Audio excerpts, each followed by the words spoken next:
السلام عليك يا ابن رسول الله. السلام عليك يا خيرة الله وابن خيرته. السلام عليك يا ابن أمير المؤمنين وابن سيد الوسيين. السلام عليك يا ابن فاطمة سيدة نساء العالمين. السلام عليك يا ثار الله وابن ثاره والوتر الموتور. السلام عليك وعلى الأرواح التي هلت بفنائك. عليكم مني جميعا سلام الله أبدا ما بقيت وبقي الليل والنهار. يا أبا عبد الله، لقد عظمت الرزية وجلت وعظمت المصيبة بك علينا وعلى جميع أهل الإسلام، وجلت وعظمت مصيبتك في السماوات على جميع أهل السماوات. فلعن الله أمة أسست أساس الظلم والجور عليكم أهل البيت، ولعن الله أمة دفعتكم عن مقامكم وأزالتكم عن مراتبكم التي رتبكم الله فيها، ولعن الله أمة قتلتكم، ولعن الله الممحدين لهم بالتمكين من قتالكم.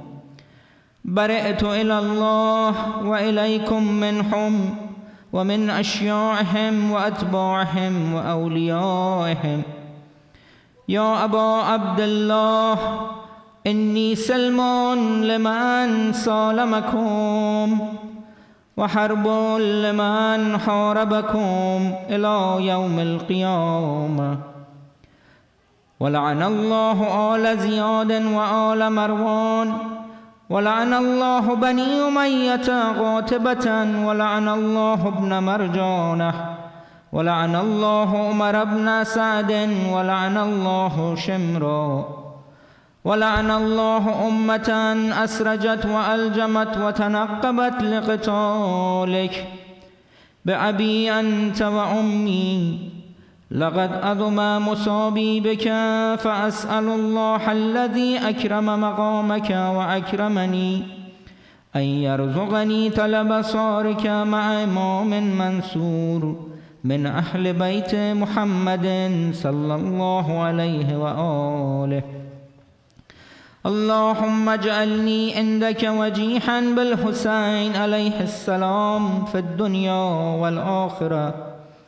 يا أبا عبد الله، إني أتقرب إلى الله وإلى رسوله وإلى أمير المؤمنين وإلى فاطمة وإلى الحسن وإليك بموالاتك وبالبراءة ممن قاتلك ونسب لك الحرب، وبالبراءة ممن أسس أساس الظلم والجور عليكم.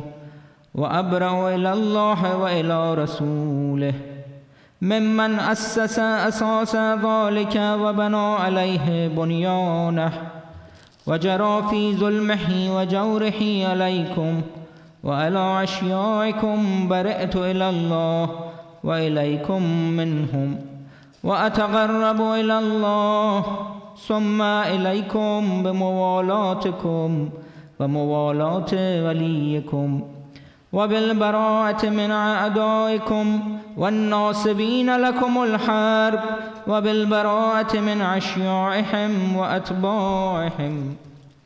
إني سلم لمن سالمكم وحرب لمن حاربكم وولي لمن والاكم وعدو لمن عاداكم.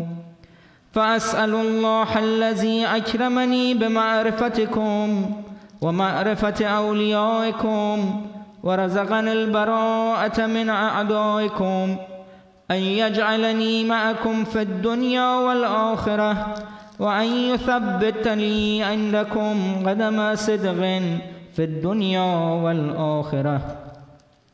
وأسأله أن يبلغني المقام المحمود لكم عند الله، وأن يرزقني طلب صاري مع إمام هدى ظاهر ناطق بالحق منكم.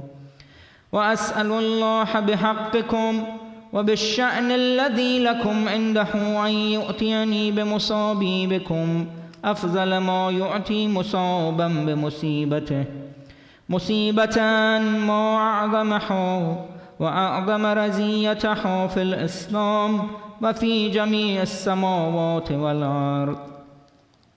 اللهم اجعلني في مقامي هذا ممن تناله منك صلوات ورحمة ومغفرة. اللهم اجعل محياي محيا محمد وآل محمد، ومماتي ممات محمد وآل محمد. اللهم إن هذا يوم تبركت به بنو أمية وابن آكلة الأكباد، اللعين ابن اللعين، على لسانك ولسان نبيك صلى الله عليه وآله، في كل موطن وموقف وقف فيه نبيك صلى الله عليه وآله. اللهم لعن أبا سفيان ومعاوية ويزيد بن معاوية، عليهم منك اللعنة أبد الآبدين. وهذا يوم فرحت به آل زياد وآل مروان بقتلهم الحسين صلوات الله عليه. اللهم فضاعف عليهم اللعنة منك والعذاب. اللهم إني أتقرب إليك في هذا اليوم وفي موقفي هذا وأيام حياتي بالبراءة منهم واللعنة عليهم وبالموالاة لنبيك وآل نبيك عليه وعليهم السلام. We intend to recite one time for 100 times. Everyone together. اللهم لعن أول ظالم ظلم حق محمد وآل محمد، وآخر تابع له على ذلك. اللهم لعن إصابة التي جاهدت الحسين وشايعت وبايعت وتابعت على قتله. اللهم لعنهم جميعا. Again, we intend to recite one time for 100 times. Everyone together. السلام عليك يا أبا عبد الله وعلى الأرواح التي حلت بفنائك. عليك مني سلام الله أبدا ما بقيت وبقي الليل والنهار، ولا جعله الله آخر العهد مني لزيارتكم. السلام على الحسين وعلى علي بن الحسين وعلى أولاد الحسين وعلى أصحاب الحسين. اللهم خص أنت أول ظالم باللعن مني، وابدأ به أولا ثم اللعن ثانيا والثالثة والرابع. اللهم لعن يزيد خامسا، ولعن عبيد الله بن زياد وابن مرجانة وعمر بن سعد وشمرا وآل أبي سفيان وآل زياد وآل مروان إلى يوم القيامة. Please go to sajda.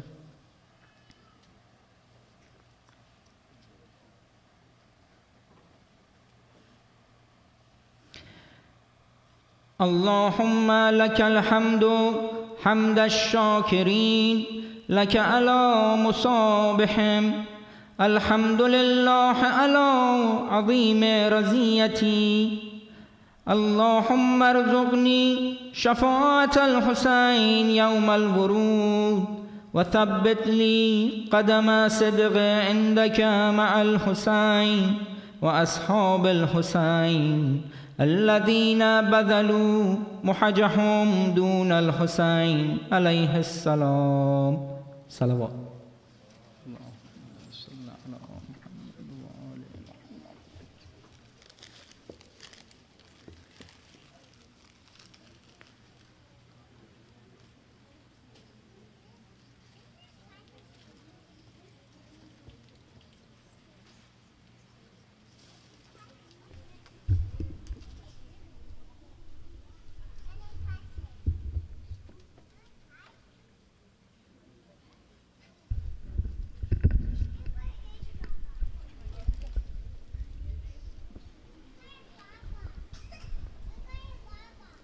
أعوذ بالله من الشيطان الرجيم بسم الله الرحمن الرحيم.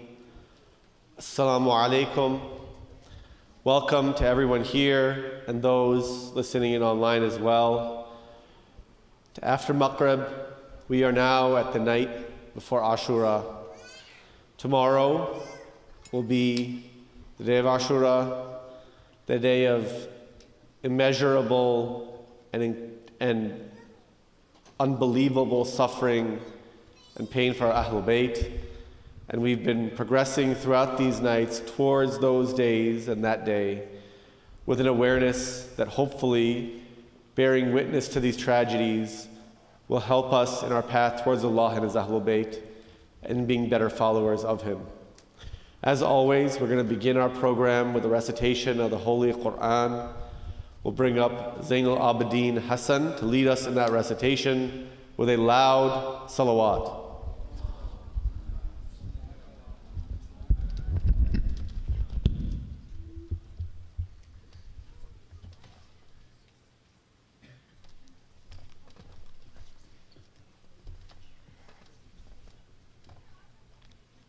أفلح من صلى على محمد وآل محمد.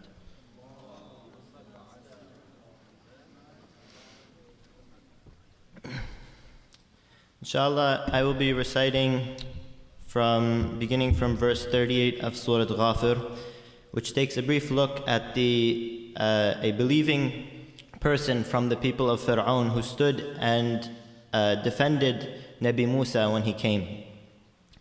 And I would encourage all those who would like to reflect upon the similarity between this individual and how we can all take an example that if an imam like Imam Hussain were to stand up, we also need to be that person who stands and defends our imam and calls people towards him, inshallah. Salli ala Muhammad wa ali Muhammad.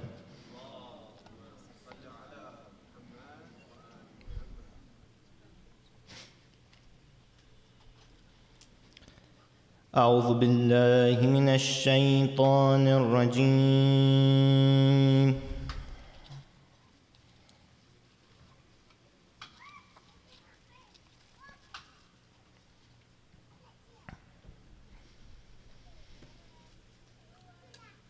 بسم الله الرحمن الرحيم.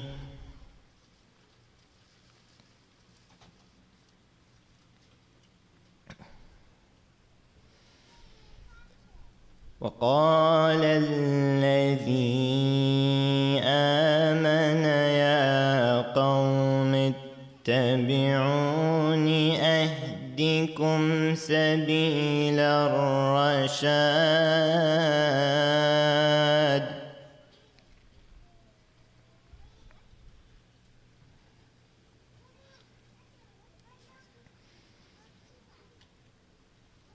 يا قوم إنما هذه الحياة الدنيا متاع وإن الآخرة هي دار القرار.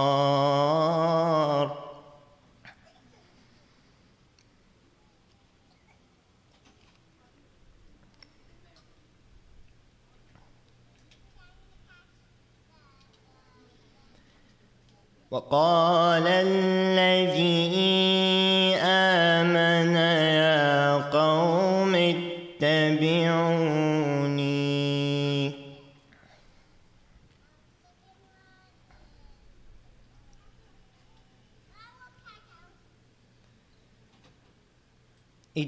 اتبعوني أهدكم سبيل الرشاد.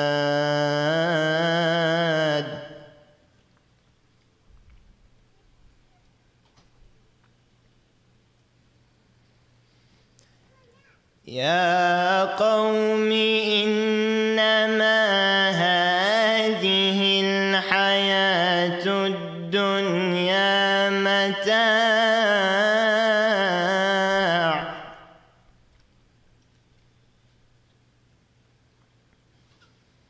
وإن الآخرة هي دار القرار.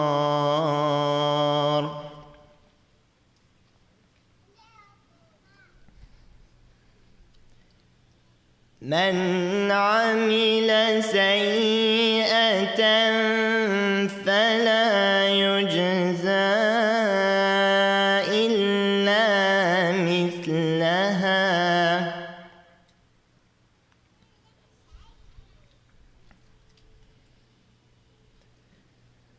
ومن عمل صالحا من ذكر أو أنثى وهو مؤمن فأولئك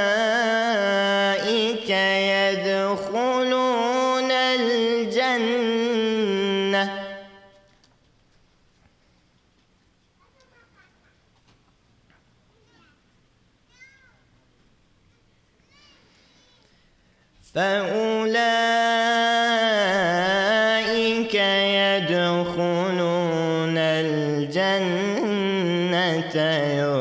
يرزقون فيها بغير حساب.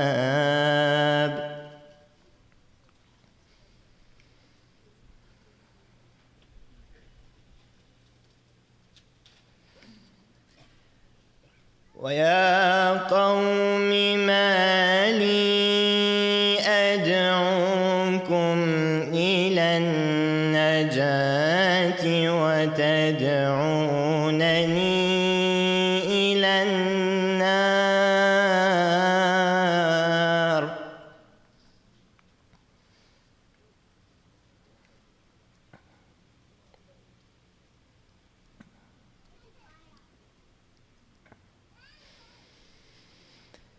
ويا قوم ما لي أدعوكم إلى النجاة وتدعونني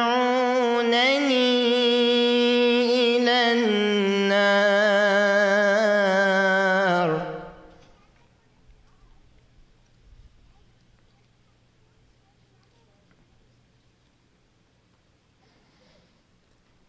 تدعونني لأكفر بالله وأشرك به ما ليس لي به علم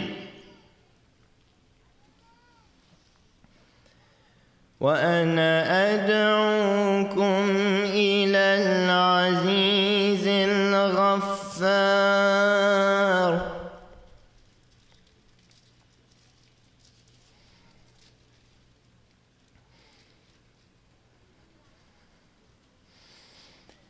لا جرم أن ما تدعونني إليه ليس له دعوة في الدنيا ولا في الآخرة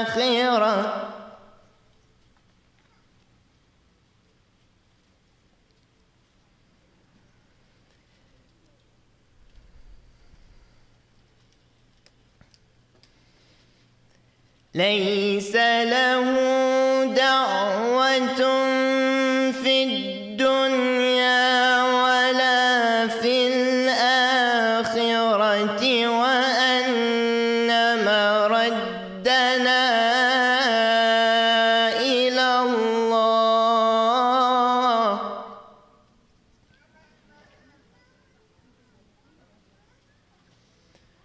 وأن المسرفين هم أصحاب النار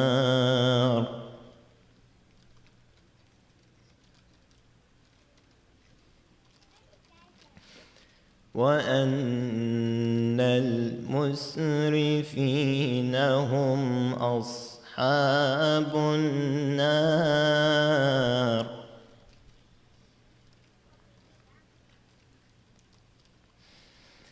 فستذكرون ما أقول لكم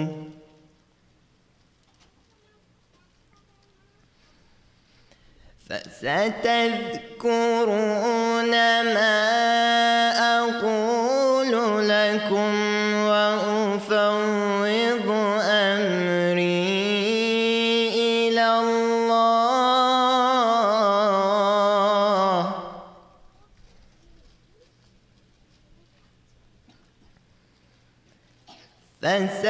فستذكرون ما أقول لكم وأفوض أمري إلى الله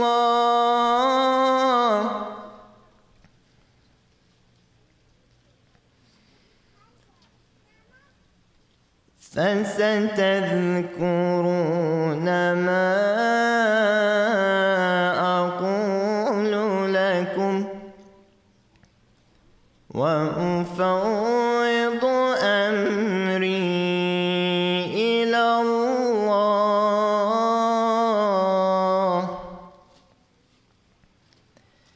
إن الله بصير بالعباد صدق الله العلي العظيم أفلح من صلى على محمد وآل محمد.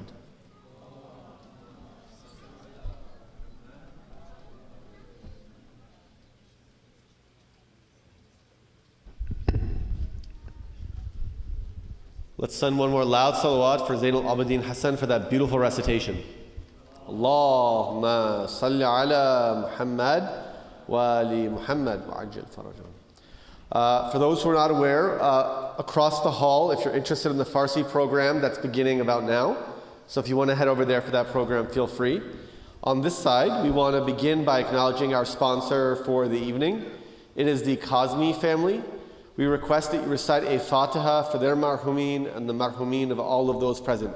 Fatiha.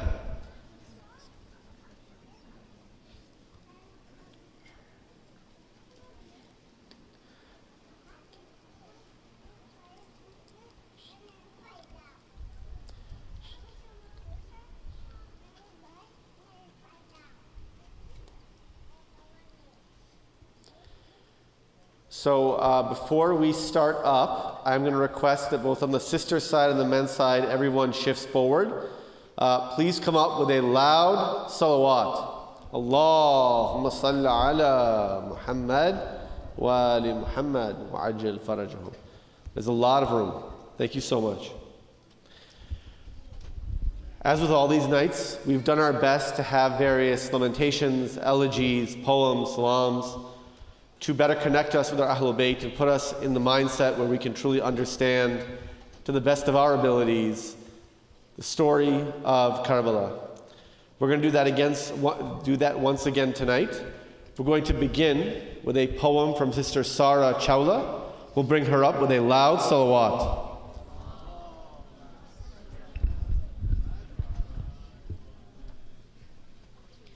Please recite another salawat.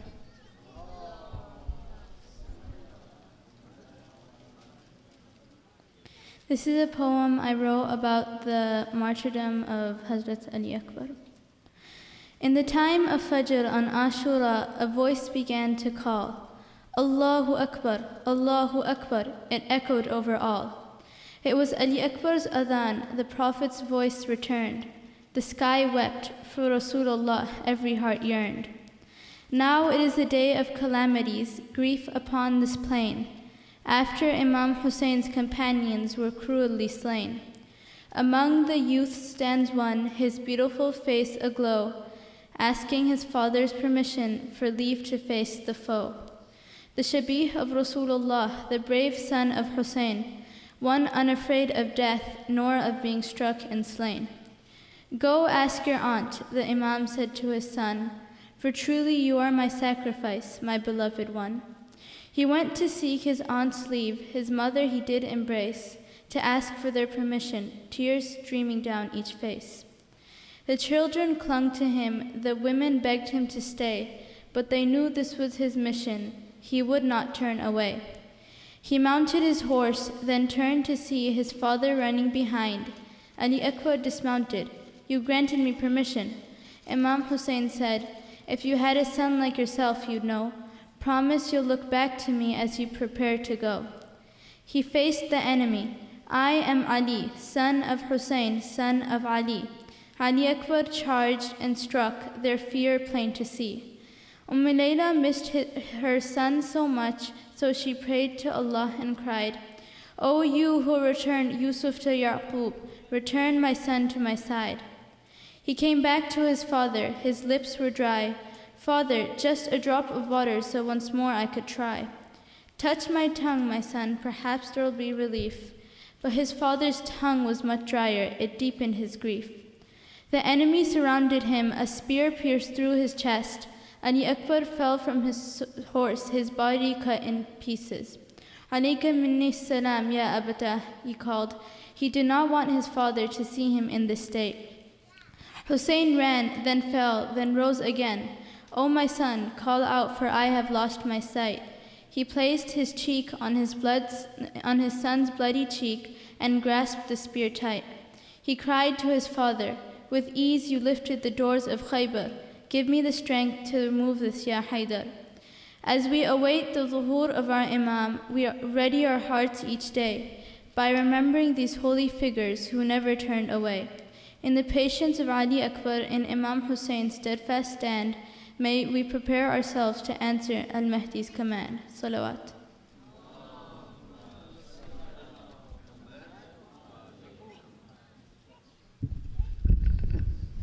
Let's send one more salawat for Sister Sarah. Allahumma salli ala Muhammad wa ali Muhammad. And again, for those coming in, just keep coming forward and try to get seats closer to where I am and further from the door. Thank you so much. Next, we're going to have another poem from Brother Taha Chawla. We'll bring him up with a loud salawat.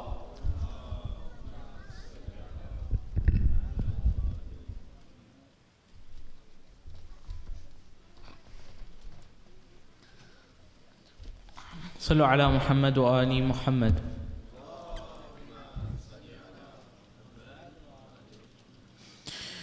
Karbala, your tragedy we will narrate. Karbala, your tragedy we will narrate, till the skies illuminate with the light you radiate. Karbala, your tragedy we will narrate.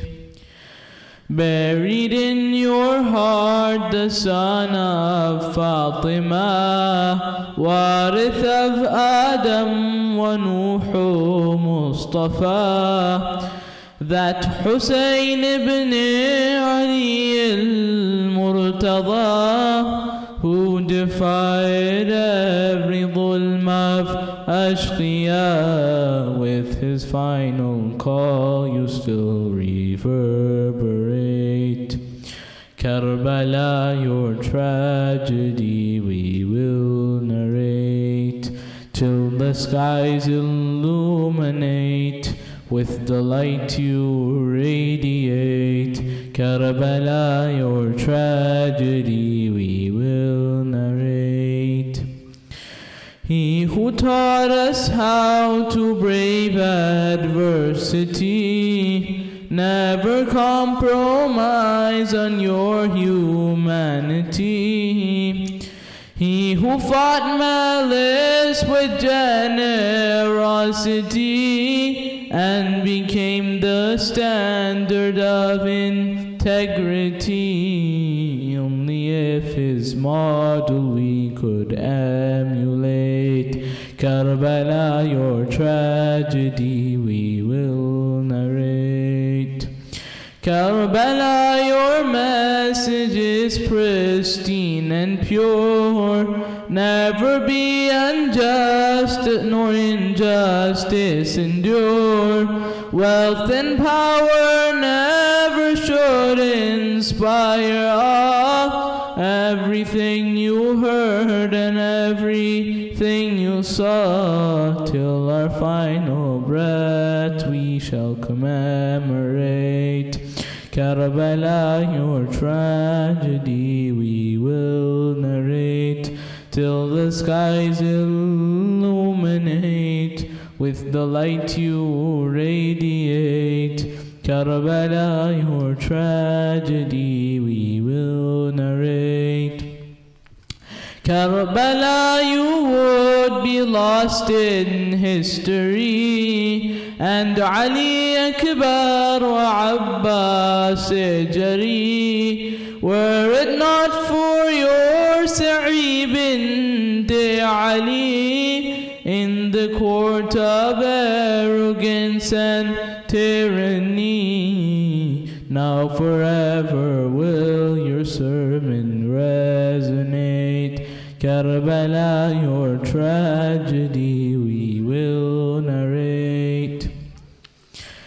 Every Ashura we Shia must renew Karbala's anthems in our character too. Our mourning should inspire what we do. Only then can we deliver what is due. Mawla, help our speech and actions integrate. Karbala, your tragedy we will narrate, till the skies illuminate with the light you radiate. Karbala, your tragedy we will narrate. Sallu ala Muhammad wa ali Muhammad.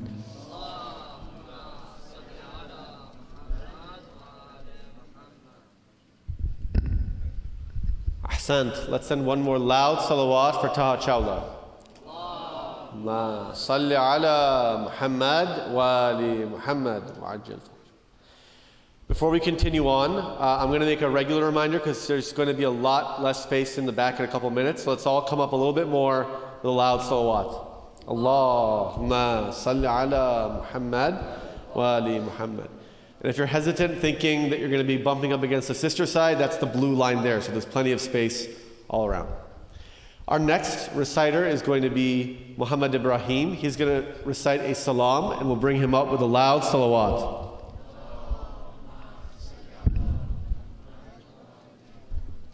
Salawat.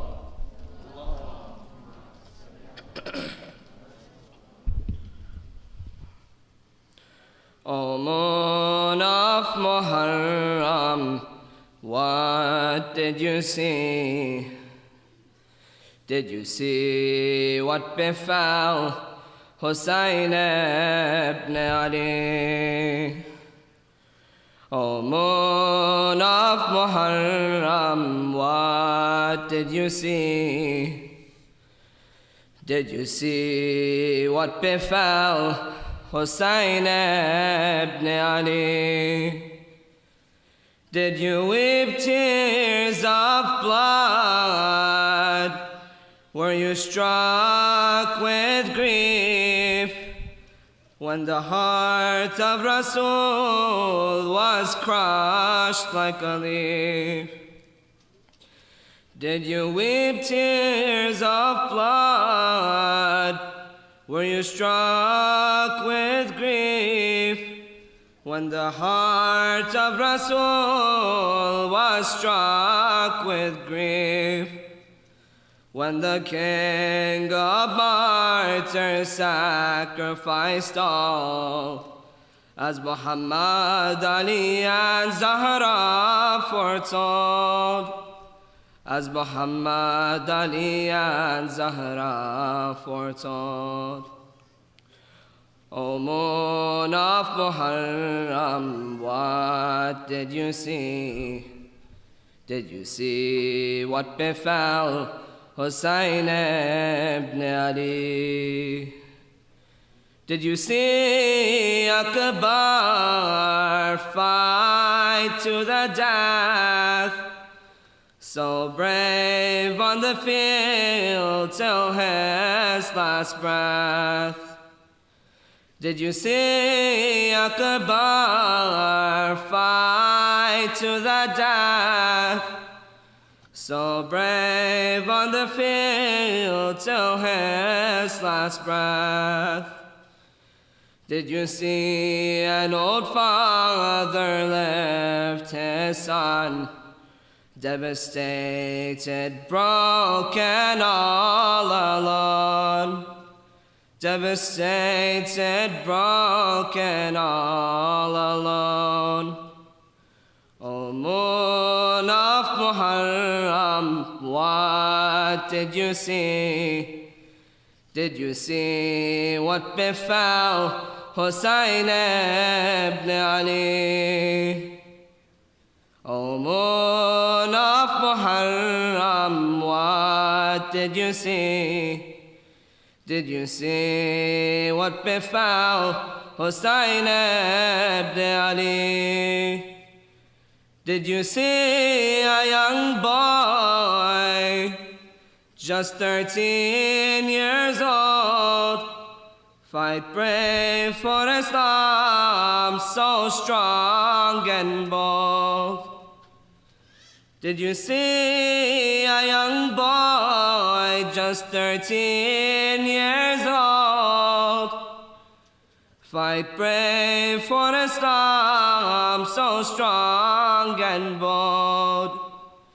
Did you see Farwa pray for her son? Did you see how he fell and was trampled on? Did you see how he fell and was trampled on? O moon of Muharram, what did you see? Did you see what befell Hussain ibn Ali? Did you see two boys fight side by side, filling Zainab's heart with love and pride? Did you see two boys fight side by side, filling Zainab's heart with love and pride? Did you see her sons in Karbala give their lives for Abu Abdullah?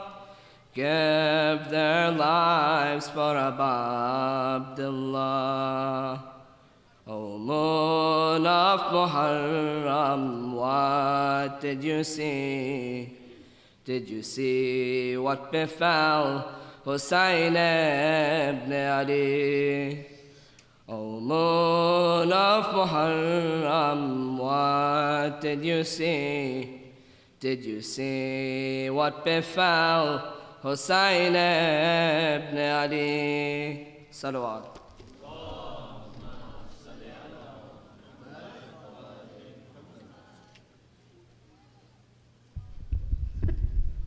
Ahsant, let's send one loud salawat for Muhammad Ibrahim.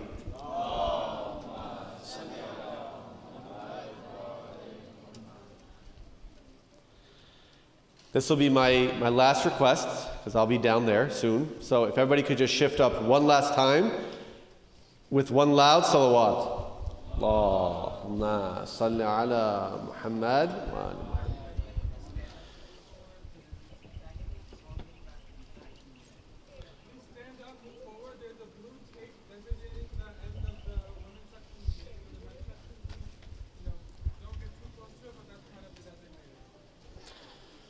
So just a couple of quick things in preparation for tomorrow, which is the day of Ashura. Tonight we're going to have our program as we've had it. It began today at 6:45. Tomorrow night, for Shah Maghariban, it's going to be a little bit later, and we're going to discuss tomorrow's Ashura program as well. So tomorrow at 12 p.m., we're going to be at the Royal Banquet Hall in Springfield, Virginia. Not here at 12 p.m. Royal Banquet Hall, Springfield, Virginia at 12 p.m. I believe that's 6355 Rolling Road. So if you're planning to be at the Ashura program, it will not be at the masjid at 12, it will be at the Royal Banquet Hall in Springfield. It'll start at 12 sharp. Bring your own prayer mat and your own torba, and we'll go through the a'mal starting at 12. We'll then have a majlis in English and Urdu. We'll have salah, obviously. And it will end with the breaking of the partial fast at 3:30 p.m. So that's the program for the day of Ashura tomorrow. Hopefully we can be together and commemorate that and put our hearts in the right place to truly bear witness to this tragedy. For the evening, at 7:30 p.m., not 6:45 when we started today. At 7:30 p.m. we will be here for Shah Maghariban. So that will continue on until the Urdu program after Maghrib. So again, 12 p.m. at the Royal Banquet Hall for Ashura, 7:30 p.m. here, inshallah, for the program. Hopefully that was not too much, and if you got all that, please send a loud salawat.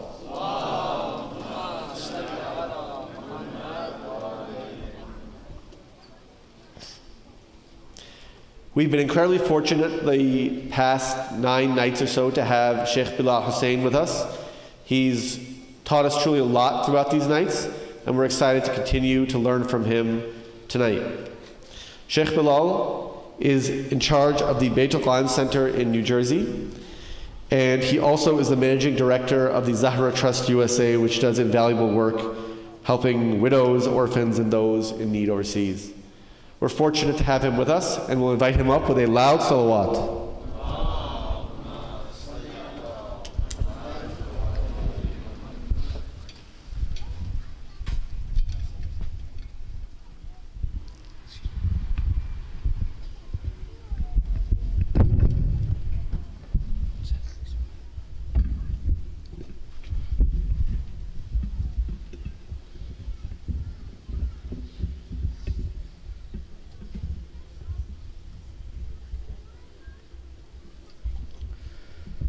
رحم الله من يقرأ سورة الفاتحة.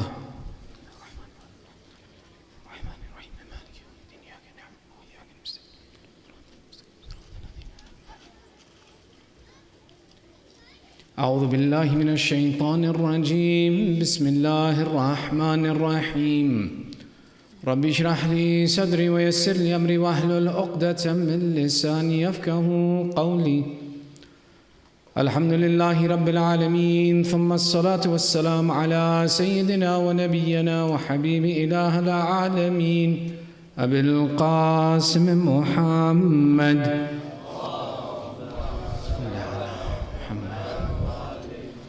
وعلى آله الطيبين الطاهرين المعصومين، واللعنة على أعدائهم أجمعين من الآن إلى قيام يوم الدين. أما بعد، فقد قال الله تعالى في محكم كتابه الحكيم: بسم الله الرحمن الرحيم. من المؤمنين رجال صدقوا ما عاهدوا الله عليه، فمنهم من قضى نحبه ومنهم من ينتظر وما بدلوا تبديلا. آمنا بالله، صدق الله العلي العظيم. Your second salawat for love of Muhammad wa Ali Muhammad.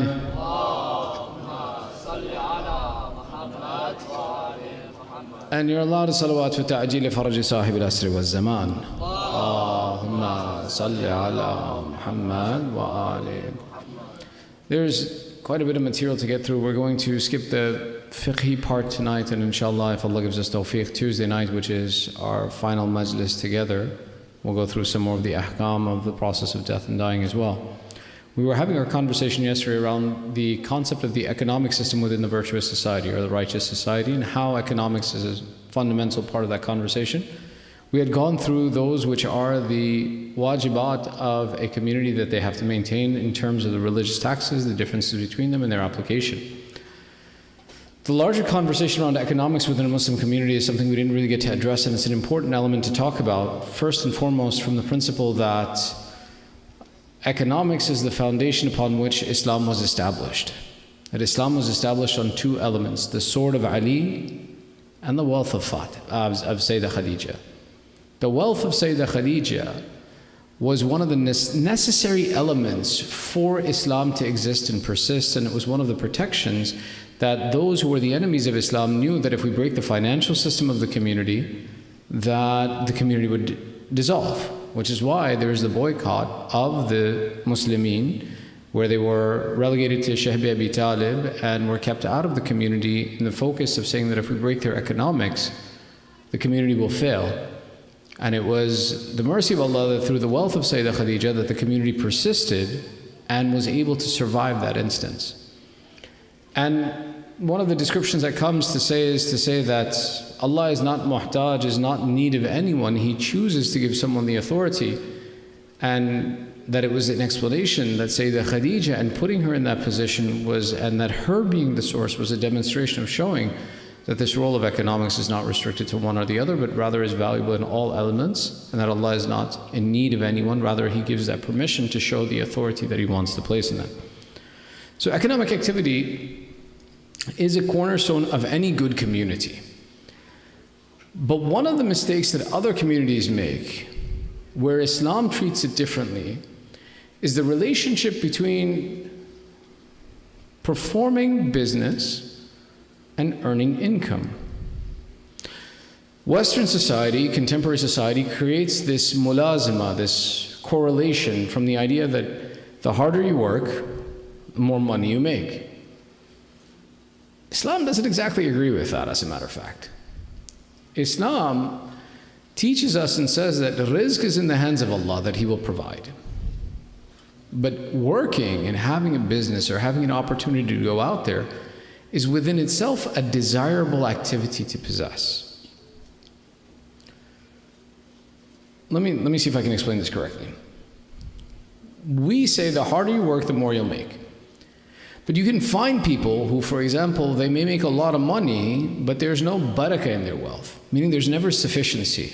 Find a guy who makes $1 million, $2 million, $3 million, and he spends every penny and he's living hand to mouth and has debt. Then you can find another person who makes 50 grand a year and has a very happy and comfortable lifestyle. The comparison between these two is, if you look at the numbers, you'll say one is succeeding, one is failing. But if you look at the satisfaction that exists and the sufficiency that exists, Allah has put barakah in one and it is absent from the other. The responsibility of barakah is in the hands of Allah. The responsibility of effort is in the hands of man. Which is why we have a variety of different explanations and teachings and tools that tell us that break the correlation that exists between these two categories. For example, we see the statements of Imam Rida alayhi salam.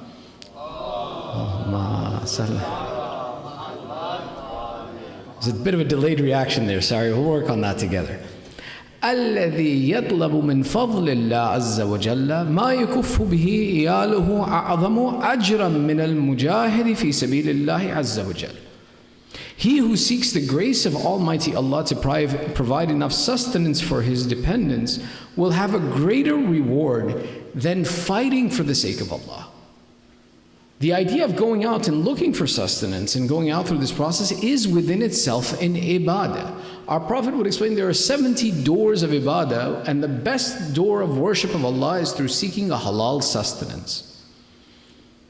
Doesn't mean having tons of wealth or chasing wealth is what Allah is talking about. No, He's saying that the process of, for example, seeking reward with Allah is through the process of, and seeking ibadat of Allah is through the process of seeking sustenance, right?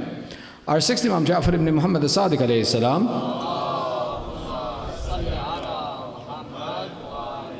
Fix that, no lag this time, I like that, that was good. There's a narration that describes and says that Muhammad ibn Adhafir he says, my father Adhafir had a loan in his possession of 1,700 dinars from Imam Sadiq. And that his father Adhafir used this money to go out and to create wealth, and it was an investment from the Imam that generated revenue. And at the Imam, when Al-Asr passes away, and Imam Sadiq sends the message that your father had this possession of mine, there's a few points in this which are very interesting. That the son says that when my father passed, I got a message from the sixth Imam that said that your father had taken a trust from me to invest in business. Muhammad says, when I went to go look at my father's books, I found detailed notes explaining how much money was given, when it was given, and the Prophet earned, and that all of the records were very clean and appropriate. One of the responsibilities we have is that as we do business and investments and accounts and all these other things, to keep records of the financial responsibilities that we take on, the financial liabilities that we have as well too, to make sure that they're taken care of. He says that when I came back to the Imam and I brought the funds back to him, the Imam explained to me and he says, أَمَّا إِنَّهُ لَيْسَ لِي رَغْبَةٌ فِي رِبْحِهَا وَإِنْ كَانَ الرِّبْحُ مَرْغُوبٌ فِيهِ ولكني أحببت أن يراني الله جل وعز متعرضا لفوائده. Imam Sadiq explains, why did I make this investment? It's not the fact, and Imam Sadiq says, he says, I didn't want to gain profits why I gave this money to your father to make as an investment. Though profits is a part of business and it's a good thing, he says, rather I just wanted Allah to see me seeking or having interest in what Allah likes. That Allah likes the process of going through business, the process of going through and trying to earn an income and trying to go out and earn a living.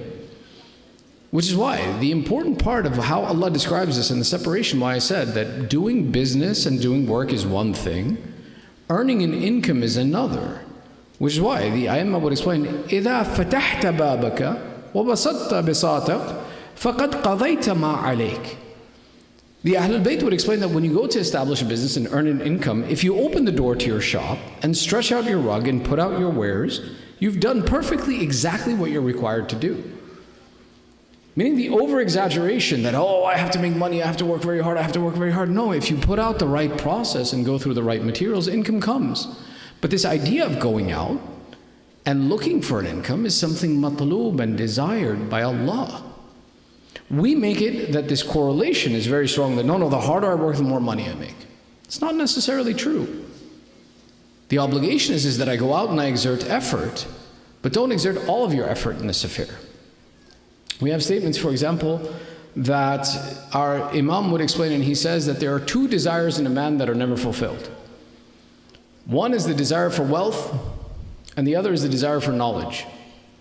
Be careful which one you chase after in your life. And then he goes further, he says, wealth is such a possession that it is guaranteed with the best of bankers that you can never lose your share. Meaning, and he describes and he says that it is Allah who guarantees the sustenance of every single human being, and it's guaranteed you will get your share, it can't go away from you. So he says, be careful how much effort you exert in that which already is limited and known that you can't exceed this amount. And then he goes further and he says, but for knowledge there is no such restriction. For meaning there's knowledge, there's no guarantee that you will have this much or you should have this much, that be careful that you invest your time in knowledge. Don't exert all of your effort in the search for wealth. While this setting up business is desired, chasing after wealth constantly is not desired. And there's examples of this. There's an example from Sayyid Sabbah Shubar, Hafidhahullah, who's still alive in Kuwait. And he says, at one point in time when we went into the market, there are these places called Baqala. Baqala is a place where you buy like your home goods, like your rice, your salt, your sugar, things like that. And he says it happened to be that there's two of them that are in the same street right near each other. One has a line and the other one is completely empty.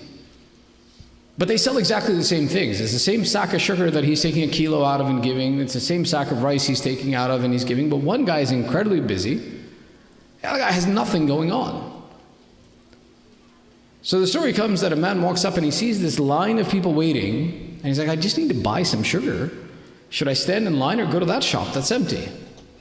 So he goes to one of the guys standing in line and he asks him, what are you standing in line for?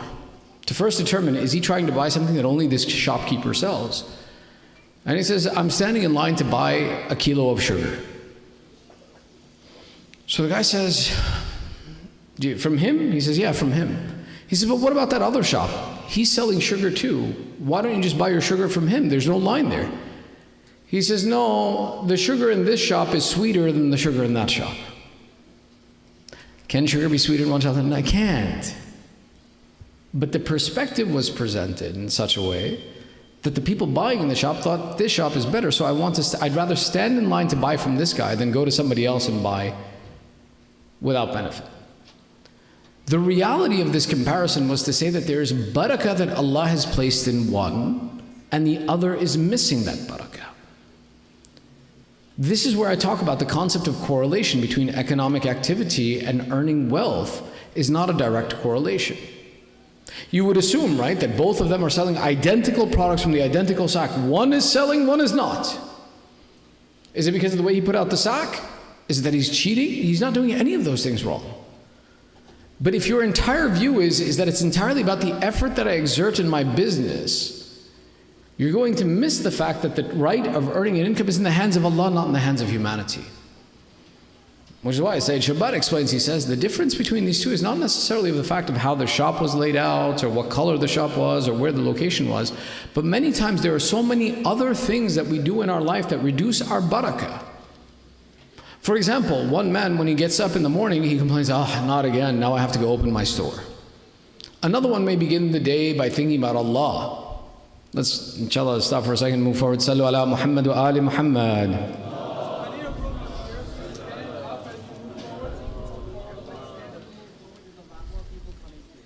There's also room in the plug over here, closer in here. It's the last night, Shaykh is not going to be not scared, don't worry. As I mentioned before, they only give me a stick on Fridays. It's not Friday. And in the other place I was at, they took away my stick too. They wouldn't even give me a stick on Friday. Right? For Jummah, you should have a staff in your hand, right? So it's one of the mustahabbat. They didn't give me a stick for Jummah. I think someone told them what I do with the stick.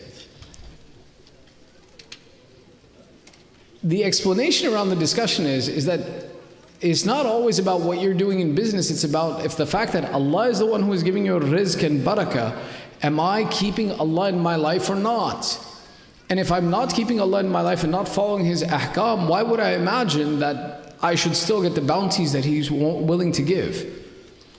So the description comes is that it's not just about the fact that how did you keep your shop, but maybe, for example, I keep poor relations with my family, and then when I go to work, I can't seem to produce it.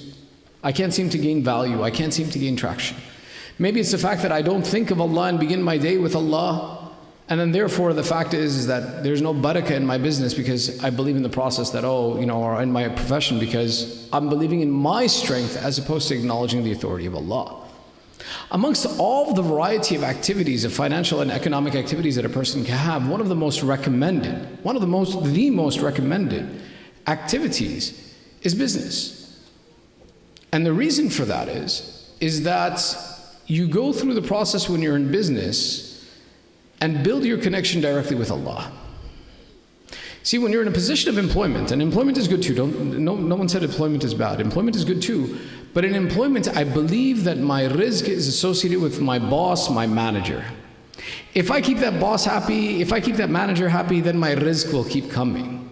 And I break the connection between the reality of that it's me and Allah who is providing for me. But when, for example, it's in a business, I can do everything right. But if Allah doesn't bless the business, if Allah doesn't send in the customer, if Allah doesn't open the door, nothing happens. So it strengthens the connection between man and God in the fact that he realizes and comes to the realization that Allah is the one who's bringing about for me the process of earning an income, and that it is Allah who is my sustainer and providing for me. This example becomes really important in believing and promoting the fact that going into business and going into independent industry is one of the things that Allah likes. That stop relying on people and rely on Allah. Don't close the doors to the bounty of Allah that He will give you by believing that someone else is in control of my sustenance, my resources, my livelihood, and believe in the process that Allah is the one who provides for me. The idea, for example, that this going into industry, going out and growing is one of the recommended actions. We see a variety of different statements from the Ahlul Bayt that give us this explanation. لا تتركها فإن تركها مذهبة للعقل اسعى على عيالك وإياك أن يكونوا هم الساعات عليك. The Imam explains, don't forsake business, don't forsake going out and doing work, because forsaking it decreases in one's intellect. Work for your dependents and never let them work for you. The idea that even a little bit of this process of going out and seeking is one of the things that is both healthy for us, and to go out into this process and seek the economic means of how we succeed is one of the desired benefits that we have in a society. When we look at this concept, right, and we take a look at the idea that if we can go out and produce our own economic society and go out and trust in Allah, we apply the same concept of Iman that I took to Salat and said, when I pray, I trust in Allah. And I brought it into the practical real world of saying the fact that when I go out and I work, I trust in Allah to provide for me. So these are, again, matloob, desired elements of both of a society, that we want to go out and have these economic tools that exist within our community. We trust in Allah to provide for our resources, and we continue down this path. Versus the Western capitalistic mentality, which is work to be free. And that work to have sufficiency, and if you have sufficiency, then you don't need to work. No, Allah is saying that this work is an ibadah. It's good for your intellect, it's good for a resource. It's good to promote the process of creating assets and creating financial resources within our own communities for ourselves. And that this is a way by which you worship Allah. And the process of how we worship Allah through this is having the yaqeen and certainty that Allah is providing for me, and tawakkul, trusting in Allah that He will continue to provide for me through these processes. So which is why any community that we build, and the significance of this is that building this community is not simply the aspect of, for example, that this is just for men. No, it is permissible for women as well too, which is why it was the wealth of Khadija that was the fundamental that built it. That when I follow the rule of Allah, when I follow His commands, when I make sure that His wajibat and muharramat are abided by, going out and to even establish industry, to establish economics and tools of economy is matloob for all members of a society, and there's nothing wrong with it. But the difference is to be careful that it doesn't become my Lord instead of Allah. There's a description of one of the companions of the Holy Prophet, who was from Ahl al-Sufaha. And this member of Ahl al-Sufaha came to the Holy Prophet and said, Ya Rasulullah, pray for me that Allah gives me wealth. Now it happened that this member of Ahl al-Sufaha, the reason Rasulullah loved him is that every prayer he was the first one to be ready for prayer, because he had nothing else going on.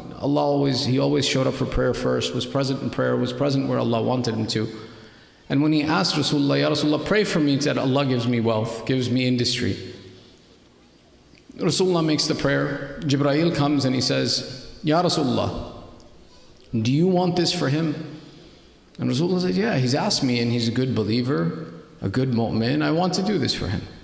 So Jibreel gives him 2 dinars of gold and he says, give this to this man and let him go make his industry, and Allah will put barakah. And sure enough, Rasulullah gave 2 dinars to this Ahl al-Sufaha, this poor man who had no home, no nothing, and said, go do business with these 2 coins and the rizq will come to you. And they describe and say that this guy took these 2 coins that were from Jibreel from heaven and began trading it, and it was an unnatural way in the way he started making money. And he started making a lot of money really fast. Where 2 didn't turn into 10, 2 turned into 200.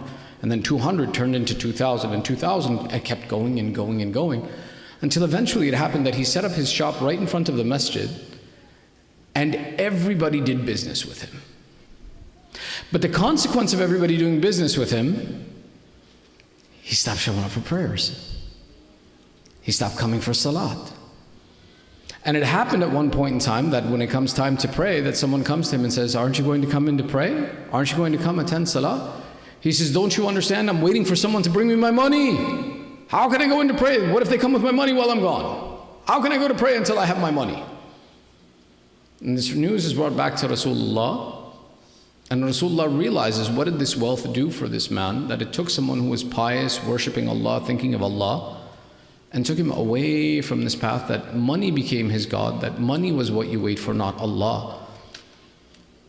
And Rasulullah asks, oh Jibreel, I don't want this wealth for him anymore. Oh Allah, I don't want this wealth for him anymore. Jibreel comes back and he says, Ya Rasulullah, ask him for the 2 dinars. The narrations are different. Some narrations say that when Rasulullah sends a messenger that, oh so-and-so, give me back my 2 dinars that I gave you to start your business with, some narrations come and say that the guy replies and he says, 2 dinars, I'll give you 2,000 dinars. I'm loaded now. Other narrations come back and say 2 dinars. He says, I'll only give you that which you gave me, not more than that, because the rest I earned on my own. And as a consequence, as soon as he gives those 2 mutabarrik dinars back to the Holy Prophet, his business, the way it climbed like nothing before, fails like nothing before. And he's back to being Ahl Sufaha and being poor and being the first one in prayer, just like he was before that money came to him. So the instruction when we talk about this and why the correlation between economics and faith is not separate, it's not different, but rather that good economic condition, good economic outcome is one of the consequences of Iman and incorporation of Allah in our businesses, and reliance and belief in Allah, and making sure that business doesn't become something that takes me away from faith, and business doesn't become what I believe in as opposed to believing in the power of Allah. And this is one of the reasons why. It's a very interesting conversation that says that where does atheism flourish in the world? Take a look at throughout history. The concept of atheism flourishes more in places that have better access to resources than anyone else. Why? Because the access to resources makes us believe in our power as opposed to believing in the power of a higher creator. Is that I believe that if I want an iPhone at 2 a.m., what does Allah have to do with it? It's me, my credit card, and who can deliver it to me. And I start counting on my ability and my financial resources as opposed to believing that Allah is the one who provides these resources and the sustenance. And therefore the question is, what Allah? If I want something, it's a question of when I want it and if I can pay for it. And then if all I have to work on is how to pay for it, then what do I need Allah for if I have the money to do it? This consequence is where atheism breeds. And it's because we go through the process of separating the financial systems from the spiritual systems. And that's why, to build a virtuous community, you can't separate and say, let's only talk about Allah, let's not talk about economics, let's not talk about social building, let's not talk about the resources our society needs. Because as soon as I do that, I'm now worshipping the economics separately that I'm worshipping Allah. Allah stays in the masjid, and outside talk to me about money. Outside talk to me about what you have. And we see this sometimes in our society, that you can have 2 people standing in front of you, and you're given the option to speak to both of them. One's a millionaire, one's not. People will go and respect the millionaire. Why? Because of his wealth, not because of his piety. And that's where finances have now been separated from faith. Inshallah, we'll continue this conversation, inshallah, going forward. Sallu ala Muhammad wa ali Muhammad.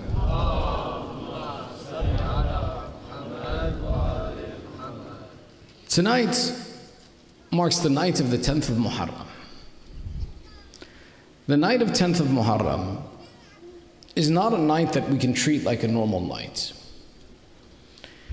If you study the history of what happens in Karbala, one of the realities is that on the night, this night, the army of Umar Asad moved on the camp of Imam Hussain. And a hujum was set against the camp of Imam Hussain. I say hujum, why? Because when you move an army that large against a small group of people in a desert, there is a noise to it. And there is a clamor to it. And the movement of soldiers and the effect of an army came upon the encampment of Imam Hussain. Imam Hussain took this one Abul Fadl and he said, Abul Fadl, go and see what has changed. And when Hazrat Abbas goes outside, he approaches the army of Umar Asad and he says, why are you moving? And a letter is produced from Ubaidullah that says that now is the time that either they fight or they give bay'ah. And if they refuse to give bay'ah, end this affair now. Hazrat Abbas comes back to Imam Hussain in the evening. This is around Maghrib time, around maybe this time of day. Comes back to Imam Hussain and says that Umar Asad is presenting to us a letter from Ubaidullah that says either give bay'ah now or now is the time to fight, and therefore they have come to fight you because you refuse to give the bay'ah. Abu Abdullah recites some poetry which ends in the process of saying that they either want us to fight or to enter into disgrace. وَهَيْهَاتْ مِنَ الظِّلَّةِ, and we are far from disgrace. He says, oh Abbas, tell them that if this is their intention, that wait until tomorrow morning, and then we can fight in the morning, we can resolve this in the morning, but to give us this night. Abul Fadl is that one that when he listens to the word of the Imam, he enacts, and he goes outside, and he speaks to this army, and he says that tomorrow the Imam will answer you, and tomorrow morning, first thing, we can begin this affair. And the army says, we'll give you this one night. Here's the point of paying attention. Abul Fadl comes back, And he says to Imam Hussain, fighting in the evening, fighting in the morning, there's really no difference. Why did we ask for this night? What is the significance of this night? And it's Hazrat Abbas asking Imam Hussain. And Imam Hussain is the one who answers. He says, "Oh Abbas, Allah knows that Hussain loves to spend his nights in ibadat of Allah and the recitation of Quran. Therefore, I wanted that if I have one more night, that in that night I recite the salat to Allah and I recite the Quran for the sake of Allah. And that this is the final night that I have the opportunity to do so." Which is why tonight is not a night that we should treat like a normal night, but rather this is a night that Abu Abdullah asked for specifically to dedicate to the process of prayer and worship of Allah. Therefore, even if it's something that I don't do any other day of the year, maybe I don't do it any other time in the year, but tonight is that night Imam Hussain asked for ibadah. Pray Salatul Layl. Maybe I don't recite Quran any other nights of the year, but Imam Hussain asked for this night to recite Quran. Recite a page of Quran. Recite a little bit of Quran. This night was asked because why? The night is that time when the world is busy taking their rest, that the mu'min is the one who is busy connecting with Allah and neglecting himself for the love of Allah. And this was one of the loved attributes of Imam Hussain for himself, not for anyone else. So if I wish to be in the camp of Imam Hussain, then I should behave in a way that Imam Hussain would love. Understand something really important, that when you talk about the companions of Imam Hussain, they're not normal people. They're not. Amongst them were companions of Rasulullah, companions of Amir al-Mu'mineen, Burayr, who was a hafiz and teacher of Quran. You had people like Habib, Muslim. They weren't just people who were known for their bravery. They were people who were special to Allah and who had practiced the love of Ahlul Bayt all their life. The significance of this point is to understand something, that when you say, I want the Imam to come, I want to assist the Imam, I want to be with the Imam, it's not a switch you're going to flip when the Imam shows up. All of a sudden you're going to be able to listen to and follow the Imam and do what the Imam tells you. If you haven't been living that lifestyle all your life, you'll miss the opportunity. And it's not just about the fact that it's men or women, no, both of them. And there were conversations on this night that were in proof of this statement. Nafi ibn Hilal, who was an archer in the army of Imam Hussain. Nafi ibn Hilal and Hilal ibn Nafi, these are two different people. Some mu'arrikheen have confused this, by the way. And what they'll do is they'll mention Hilal ibn Nafi and Nafi ibn Hilal back and forth and say it was either this or it was either that. And I myself have made this mistake when I was younger. But when you go and research the biographies, you realize that these are two different people. Nafi ibn Hilal was an archer in the army in support of Imam Hussain. Hilal ibn Nafi was a mu'arrikh, or a reporter from the side of Umar as-Sa'd. And the mistake that happens is that these two names get confused because they're so similar and they get misreported at times. But the actual name of the companion of Imam Hussain is Nafi ibn Hilal. Nafi says that in the night after the army left us, I saw Abu Abdullah as he walked around the Maidan. And I started to follow him. And in the darkness, there wasn't street lights.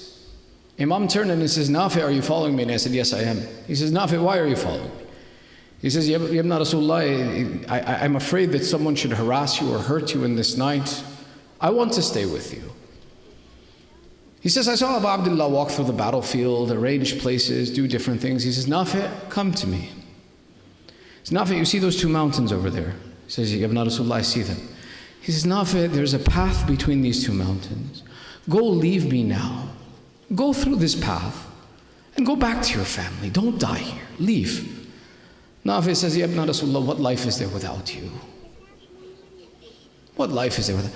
He says, Nafi, I swear to you, on the day of judgment, I, Hussain, will stand and say that you are bari of dhimma, you are free of responsibility, I did not ask anything of you. Go back to your family. Why do you insist on dying? Nafi says, Ya Ibn Rasulullah, I will never leave you. I can't leave you. He says, from here I followed him back to the camps and I saw him visit with each of the people. I stood outside when he went into the tent of Sayyidah Zainab. And I heard a conversation between Imam Hussain and Sayyidah Zainab in this night, where Sayyidah Zainab says, Oh Hussain, these companions of yours, have you tested them? Are you sure they'll stay with you? That they'll support you through this difficult moment that you have to go through? And Abu Abdullah replies, Oh Zainab, yes I have, and I'm satisfied with it. Nafi' says, my heart became so uncomfortable that I wanted to answer how much love I have for Imam Hussain. I didn't know what to do. So he says, our leader was Habib ibn Madahir. Of all of us Sahab, Habib was in charge of all of us. I went to Habib's tent and I complained, Habib, I have heard Sayyidah Zainab question if we have sincerity to her brother. Habib says, I'll show you how to answer this. He says, Oh, lions of Allah, come out. And all of the Sahab, listening to the call of Habib, believing that they were being called to fight, brought their swords and their spears out and began to line up. When the Banu Hashim came, Habib turned and said, Oh Banu Hashim, be patient, we're not asking you, we have something to say. They stood outside of the tent of Sayyidah Zainab and they said, Oh Sayyidah, Habib is speaking. This is my sword and this is my spear. I swear to you that we will not be satisfied remaining alive until we have struck the enemies of your brothers with our swords and broken our spears in their chest. Say that, don't question our reliability. We will never leave your brother no matter what happens in life. Famously, after this, Abu Abdullah gathers everybody into a tent, all of the men, and he says to them, Oh my companions, my friends, this army has a problem with me, not with you. Why don't we do this? Each of you take your family members and take one of my family members and leave this place. Nobody moved. Abu Abdullah said, I will turn out the lights so that none of you are embarrassed. I don't want to embarrass you. I'm sincere with you. Go and leave this place. Don't stay here. It is a place of difficulty. They say Abu Abdullah turned off the light in the tent and there was a lot of commotion in the tent. And when the commotion died down and the assumption was whoever was leaving was gone, Abu Abdullah turned on the light again. And instead of anyone leaving, what you found is that the old men had tied their backs to stand up straight and tall to show that they were in the case of being warriors. The young men and boys started standing on their toes to look as if they were tall and mature. And each one that stood there made the oath and the promise that, Ya Abu Abdullah, we will never leave you. There's one line that explains to you what were these people. Muslim ibn Awsaja makes a statement where he says, Oh Imam Hussain, I will never leave you. I will fight with my sword. I will fight with my spear.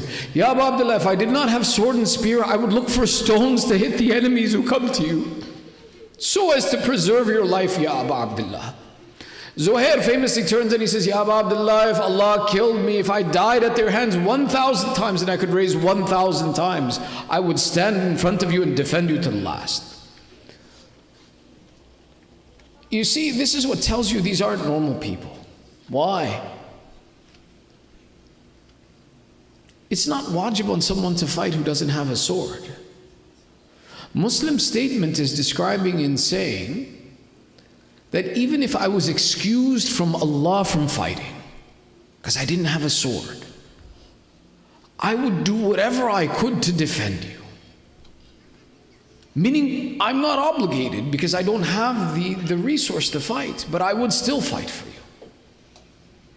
Zuhair is saying that if Shahada came on me over and over again, regardless of how difficult it is, even though Allah has not asked me to give more than one life in His way, it is not what Allah has asked me for, it's the love of Ahlul Bayt that promotes my action, and I won't separate from you. These aren't normal people. Don't think that the Imam will call and I will simply show up.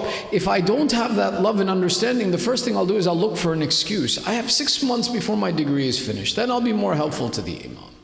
Who's going to pay my mortgage if I go?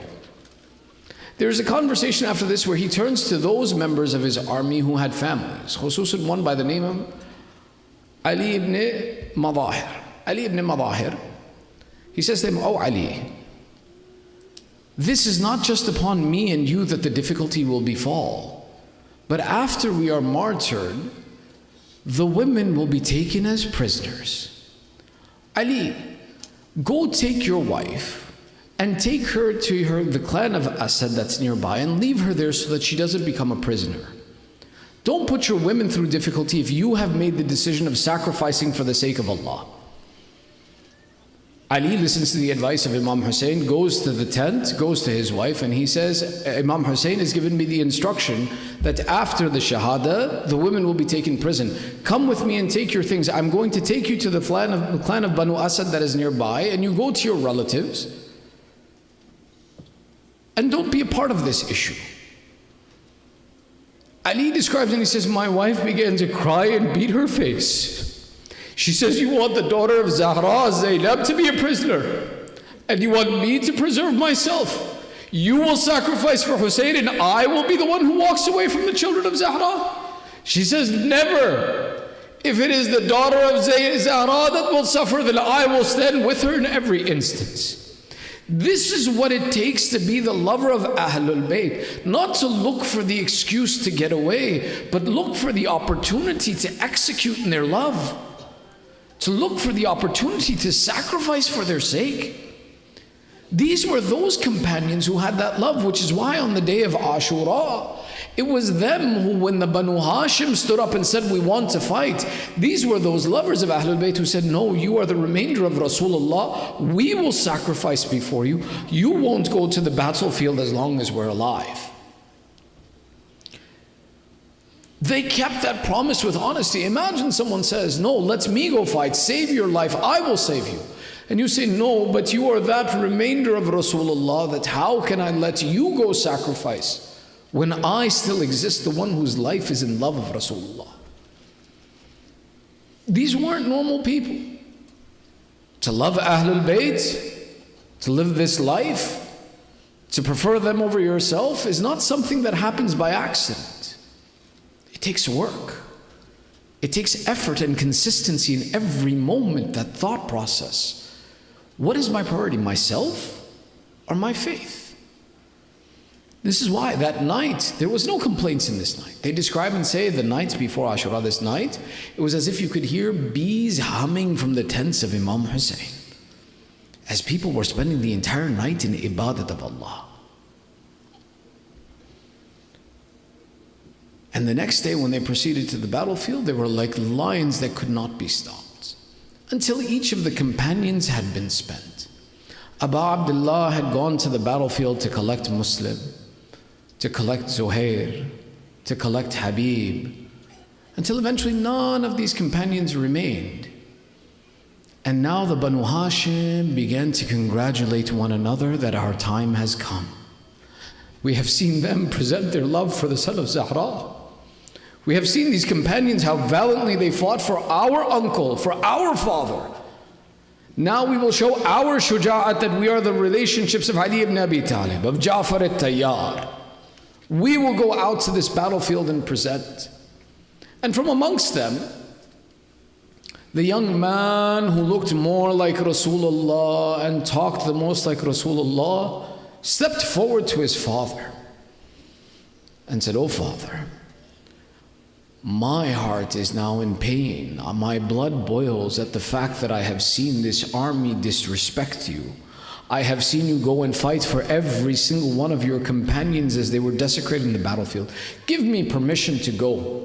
Give me permission to go and reply to them as I see best fit." There's a very famous statement that says that Abu Abdullah turns and he says, "Oh Akbar, you are raised by your aunt Zainab. Take her permission before you take mine." They describe and say that this young man turns back into the tent and a long period of time passes, but the boy does not exit the tent.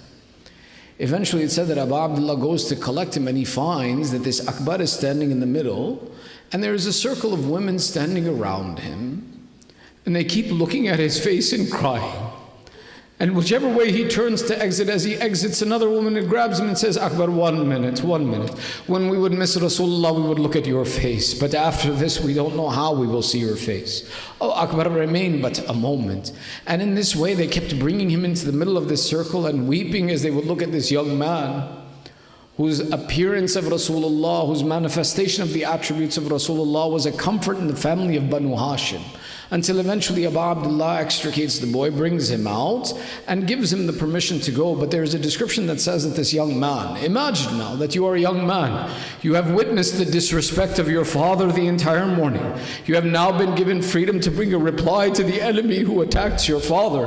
And you are intending to go, but your father is the one who calls you and says, oh Akbar, slow down. Wait, slow down. You say, Baba, you gave me permission, let me go now. And the father would reply, Akbar, if you had a son like you, you would understand how difficult this moment is for me. Some say that the description is that Abu Abdullah would say, Akbar, look at me as you go forward. Let me look upon you one night. Do you know, there is a description that says when this child was born, Layla would awake in the middle of the night and sense a shadow over the cradle of Akbar. And when in fear she would look, what is this shadow? If the sound would come back, Layla, it is me, Hussain, be quiet. I'm looking at my son. I love to look at this child. That father now is standing in Karbala. An army is thirsty for the blood of his son. He stands as a grown man in full armor, wanting to go and face this enemy. And Abu Abdullah is looking at him as he goes. They describe and say, as this young man enters the battlefield, Abu Abdullah turns and he says, oh, but Asad, what is wrong with you? You are cutting my lineage. May Allah cut your lineage. Bear witness that the one who is most like the Prophet in character and speech has come out against them. Abu Abdullah, his beard full of tears, he would raise his beard to the heavens and call out, Ya Allah, why have they insisted on killing my lineage? Imagine the sentiment of the son. The Battle of Akbar is in 2 campaigns. In the first campaign, they describe and say that he went and he killed 120 of the soldiers of the army of Umar Asad. But if you read the description of who he fights, these aren't normal people. He picks the champions in the army. You would argue and say, why would a young man pick the champions of the army in front of him? I would tell you it's because he comes to the realization that after I am gone, they will be thirsty for my father's blood. Let me remove those enemies from their ranks the best that I can. How severe was this battle that he fights that they describe and say that Abu Abdullah would stand watching and Layla and Zainab would stand watching the face of Imam Hussain, until eventually a moment comes that the face of Abu Abdullah has worry and concern upon it. And the comment comes and says, Layla, go make dua for your son. The mother would say, has something happened? He says, I am seeing this young man fighting a champion I'm not sure that he can defeat. Remember, my child is thirsty for 3 days, but I wish to see this boy one more time. Pray to Allah that he returns this child to us to see him once more. Imam Hussain is teaching, he says the dua of the mother is answered quickly. Layla, go make dua. Layla goes into the tent. In some description, she sits and then raises her hands in dua and asks Allah, bihaqqi hadha al-Hussain al-Gharib, O one who returned Yusuf to Yaqub, return this child to us so that Hussain, who is alone and thirsty, may fulfill his desire. They describe and say that Akbar wins this fight, kills this enemy, and comes back to the camp. But the condition is such that how does a child bid farewell to his father and tell him that, Baba, now I'm not going to come back to you. I don't have the energy or the strength to continue fighting. This is where you see the exchange between son and father, where the son says, oh father, the heat is very oppressive, and the metal is now starting to cut into my skin. I'm feeling the pressure now. Why? Because saying, Baba, now they're going to kill me. It's a phrase that a son can't say to his father. Abu Abdullah says, my son, be patient for just a little bit more. Your grandfather is waiting for water with you. They say that Akbar famously asked for water. It would be the same context that, Baba, if there was water, I could fight more, to say that, Baba, now I don't have the resources to continue fighting. My fight is complete. Now when I bid farewell to you, I won't be able to come back to you. Imam Hussain, in a final effort to somehow preserve this child, says, "Oh Akbar, take my tongue into your mouth. Maybe there is some moisture or benefit you can take from me. Some comfort I can give you." In this exchange, the son famously replies, and he says, "Father, your condition is worse than mine. You are thirstier than I am." Now understand, when he turns back into the battlefield, how does he kill 80 more of the warriors of Umar Asad? Why? Because the boy realizes, if I thought this was hard for me, my father will suffer more than I will. So they say he continues to fight champion after champion. Umar Asad's army, becoming overcome with this fact, says eventually surround him and encircle him, attack him from all sides, otherwise you will not be able to overcome this young man. So they begin to attack from every direction. But the shuja'at of this Akbar is such that he still continues to control the battle until eventually Marra Mal'un says the only way to bring him down is to attack him from behind. The curse of the Arab if I am not successful upon me. So he comes from behind, and they describe and say he strikes Akbar upon the top of his head. The boy falls forward on his horse.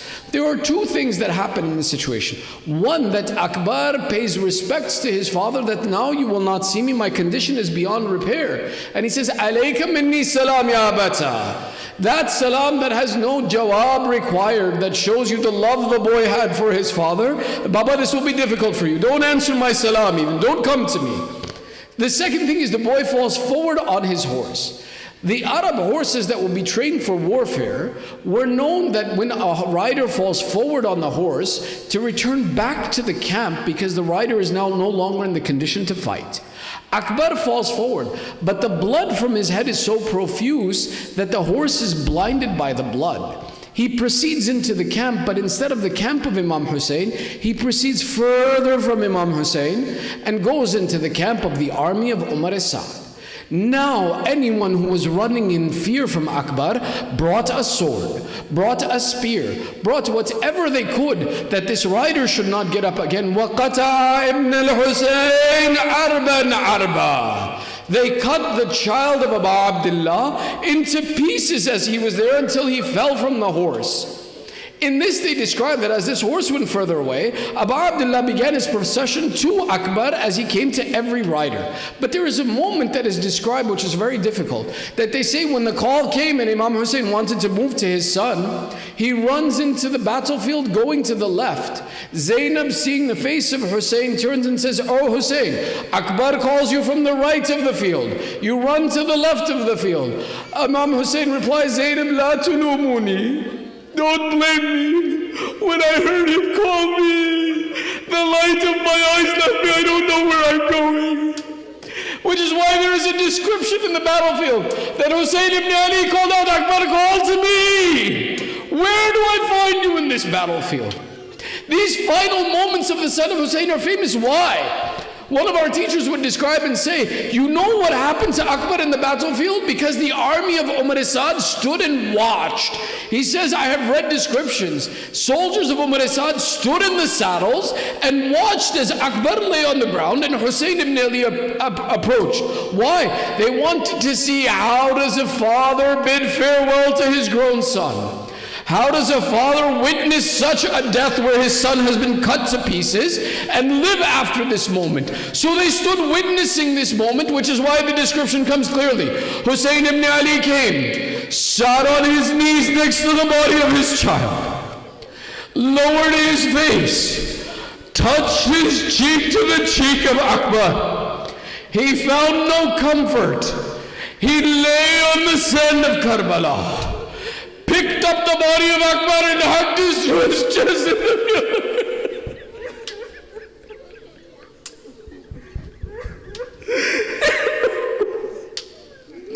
In this moment they describe, as Hussain lay in the sand of Karbala, hugging his child, a lady called, Hussain, shall I come to your aid? Abu Abdullah replied, Hussain is still alive. Why would you exit the tents? They said, Hussain, we are worried that the loss of this child, may you not lose your life in this moment. Abu Abdullah replied, Hussain is alive, return to the tents. There's two narrations that I did not understand, and today I will tell you the first time how far I have understood them, and maybe the masaib of Abu Abdullah are greater than even what I can understand. One narration says that as every shaheed was honored, Abu Abdullah wanted to honor Ali al-Akbar. He would try to lift the body but could not. He could not lift the body, and it took him lifting the body 50 times before Akbar was returned to the tents. The other narration would specify and say that Abu Abdullah did not lift Akbar, but the Banu Hashim came and collected Akbar. Initially I would say, and I tell you the truth, Abu Abdullah tried to lift the body of his son but could not. He tried again and again to give him the honor, but he could not.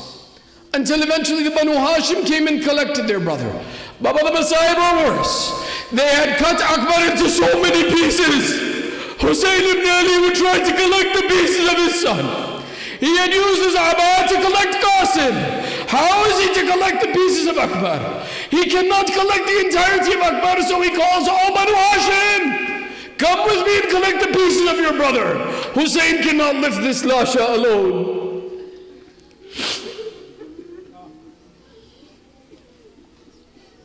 ألا لعنة الله على القوم الظالمين وسيعلم الذين ظلموا أي منقلب ينقلبون إنا لله وإنا إليه راجعون رضا بقضائه وتسليما لأمره ماتم يا حسين.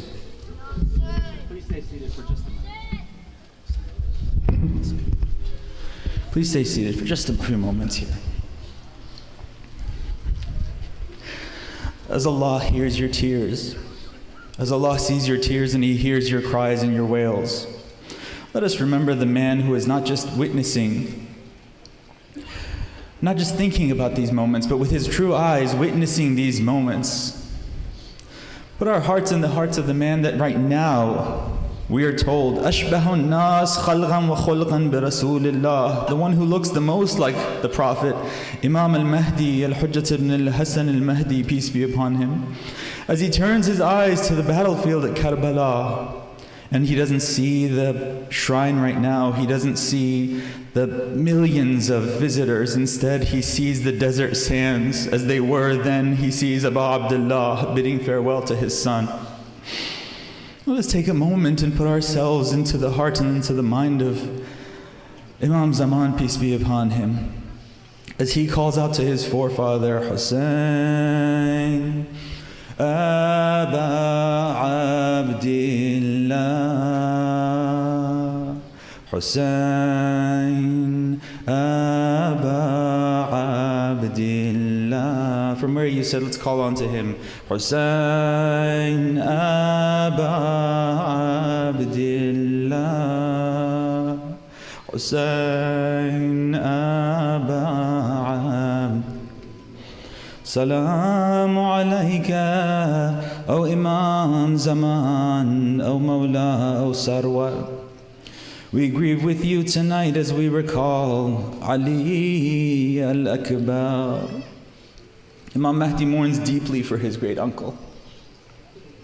Sisters, brothers, take a moment and close our eyes. Imagine what Imam Mahdi sees under Karbala's desert skies, as Ali approaches his father and asks his father to fight for the cause. Imagine that moment that Ali is sent to greet the women and tell them he is off to the battlefield.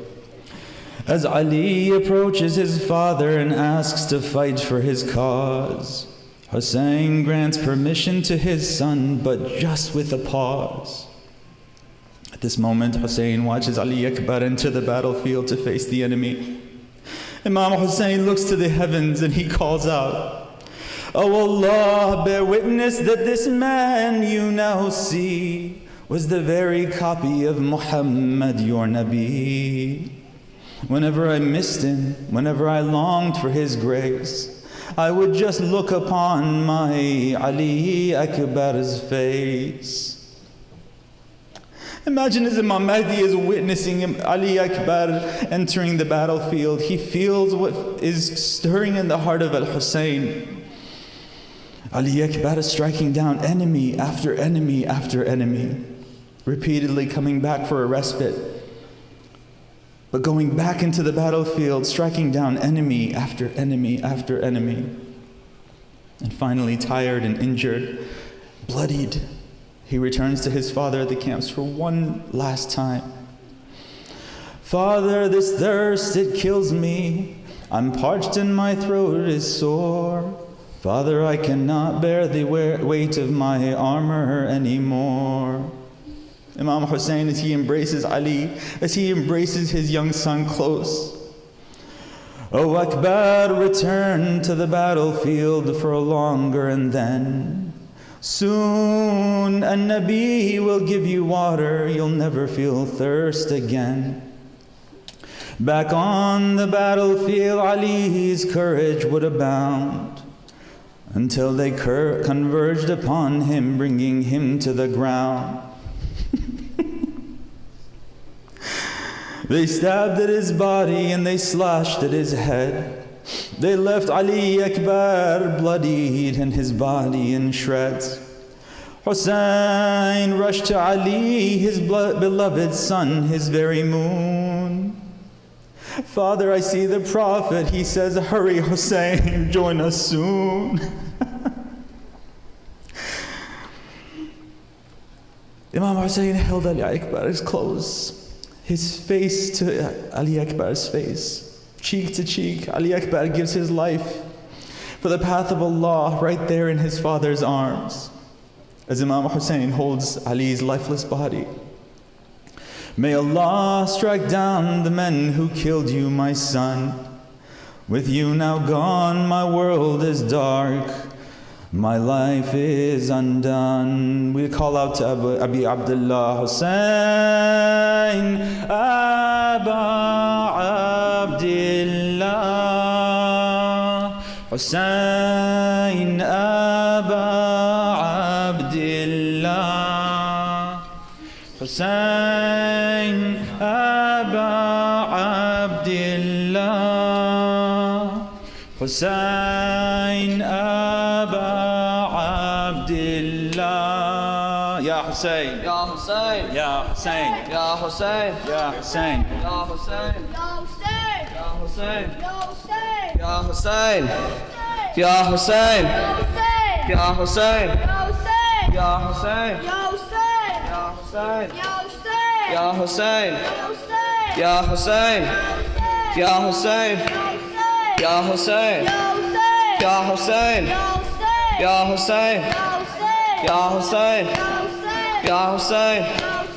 Oh Ali Akbar, oh Ali Akbar, why are you leaving me, Ali Akbar? Oh Ali Akbar, oh Ali Akbar, why are you leaving me, Ali Akbar? Everyone, oh Ali Akbar, why are you leaving me, Ali Akbar? Oh Ali Akbar, oh Ali Akbar, why are you leaving me, Ali Akbar? You are leaving to go and meet your Lord, but I know that your chest will be pierced by the sword. For the sake of Allah, my tears I will hold. As you go to the battlefield, look back at me for one last time. Oh Ali Akbar, why are you leaving me, Ali Akbar? Oh Ali Akbar, why are you leaving me, everyone? Oh Ali Akbar,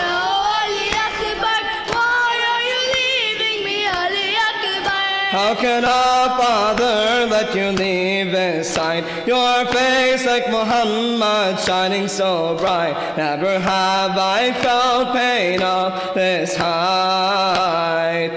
As you seek my permission to let you go for the final time. Oh Ali Akbar,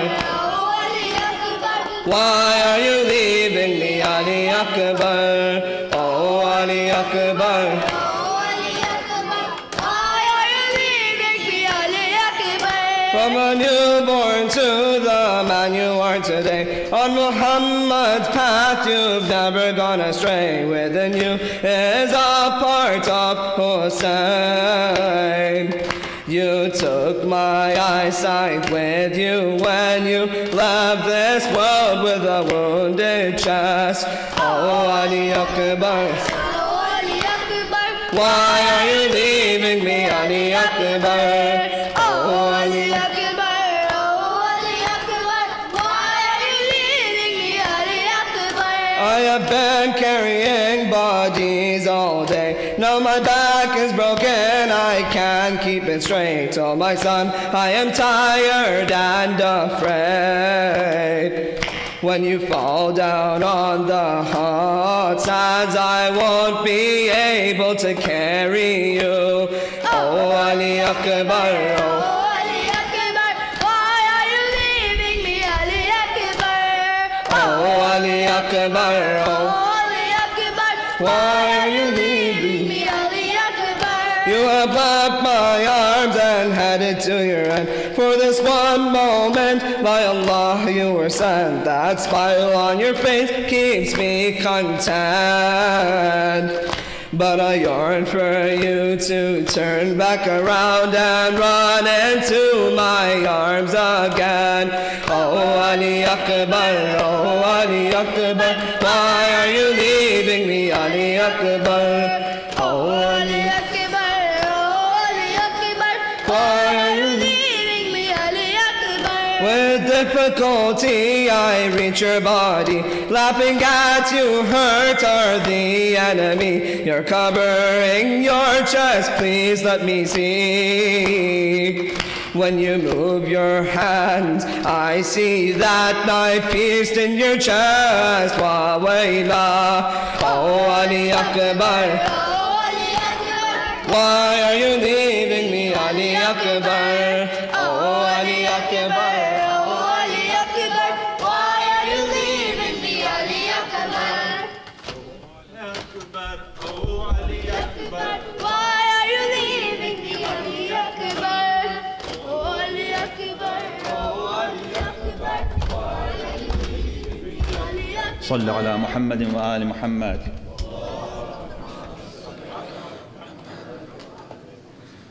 They've killed my son Ali, he was everything to me. They've killed my son Ali, he was everything to me. They've killed my son Ali, he was everything to me.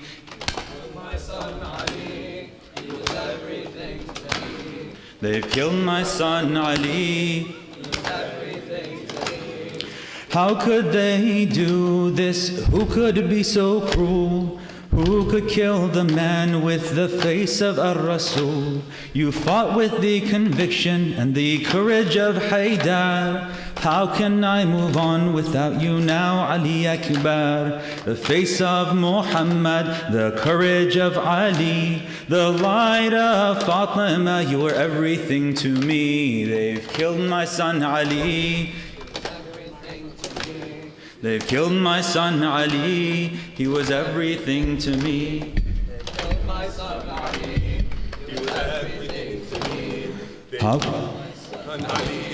he was everything to me. How could they do this, and who can be so cruel?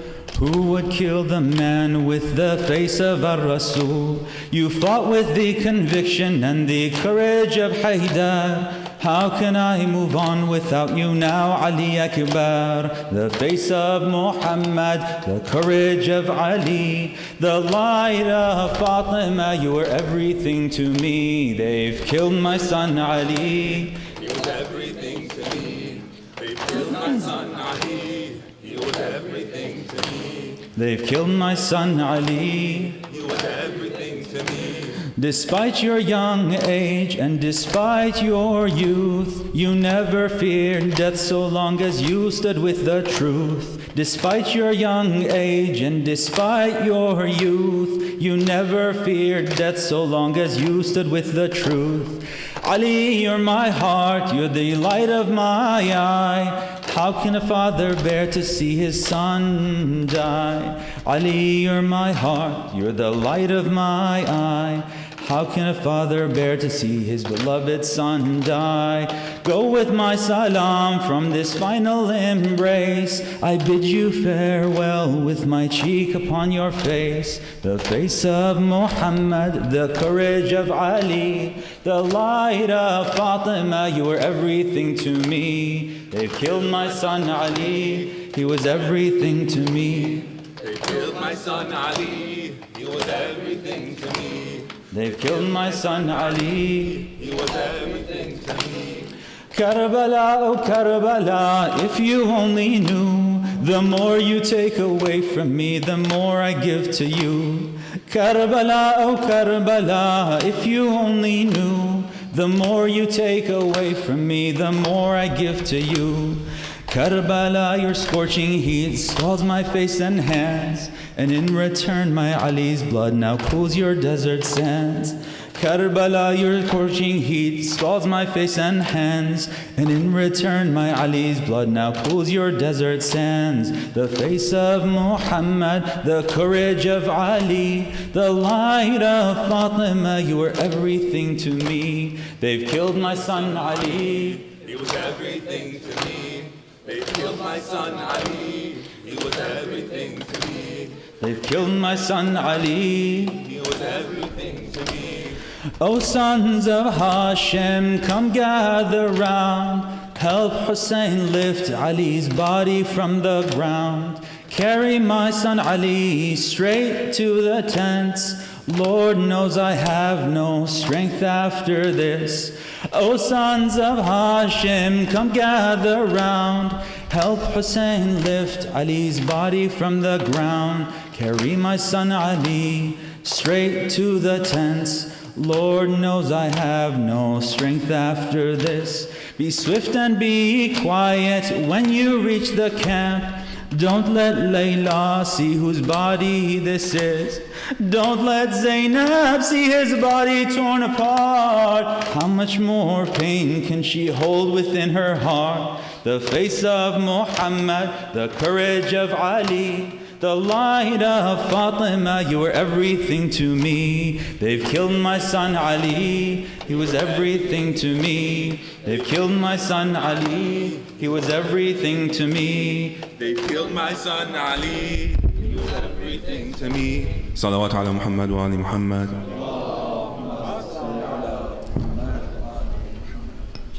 The time for speech had come and gone. The cost of peace would be the truth. This is a price we cannot pay. It isn't ours to give away. This final night we will rest with thanks for God in every breath. For in the day the sun will rise and shine its rays upon our death. So may the night never end, may the sun never rise, may the light of Hussain never fade from our lives.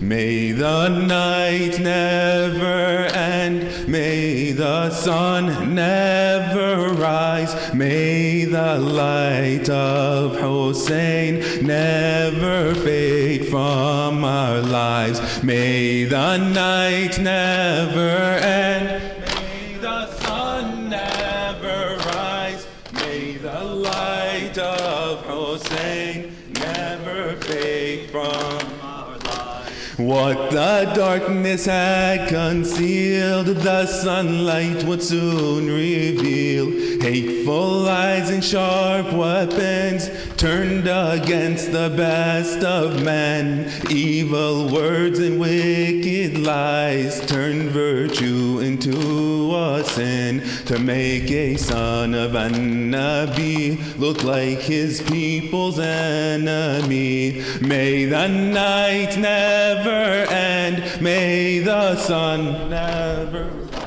may the light of Hussain never fade from our lives. May the night never end, may the sun never rise. May the light of Hussain never fade from our lives. He gave us every chance to leave in the darkness of the night. He turned the candles off to hide the shame of those who left in fright. Then they relit only to reveal not a one had left his place.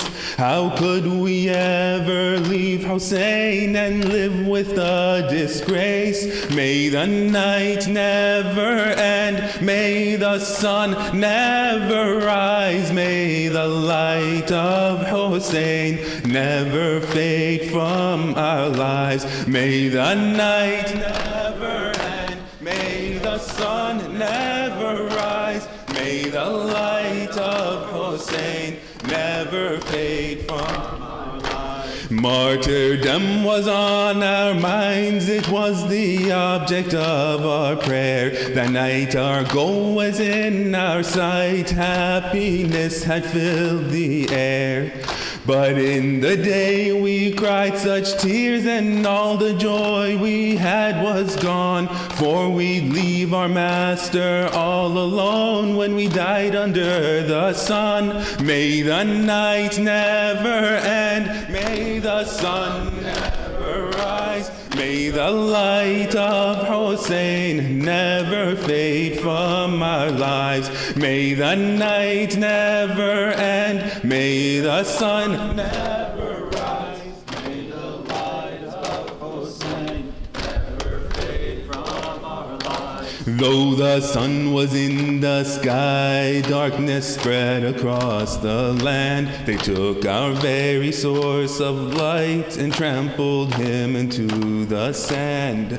They put his head upon a spear, his family left alone in tears, to keep their guiding light still near. Our grief will last throughout the years, to keep their guiding light still near. Our grief will last throughout the years. May the night never end, may the sun never rise. May the light of Hussain never fade from our lives. May the night never end, may the sun never rise.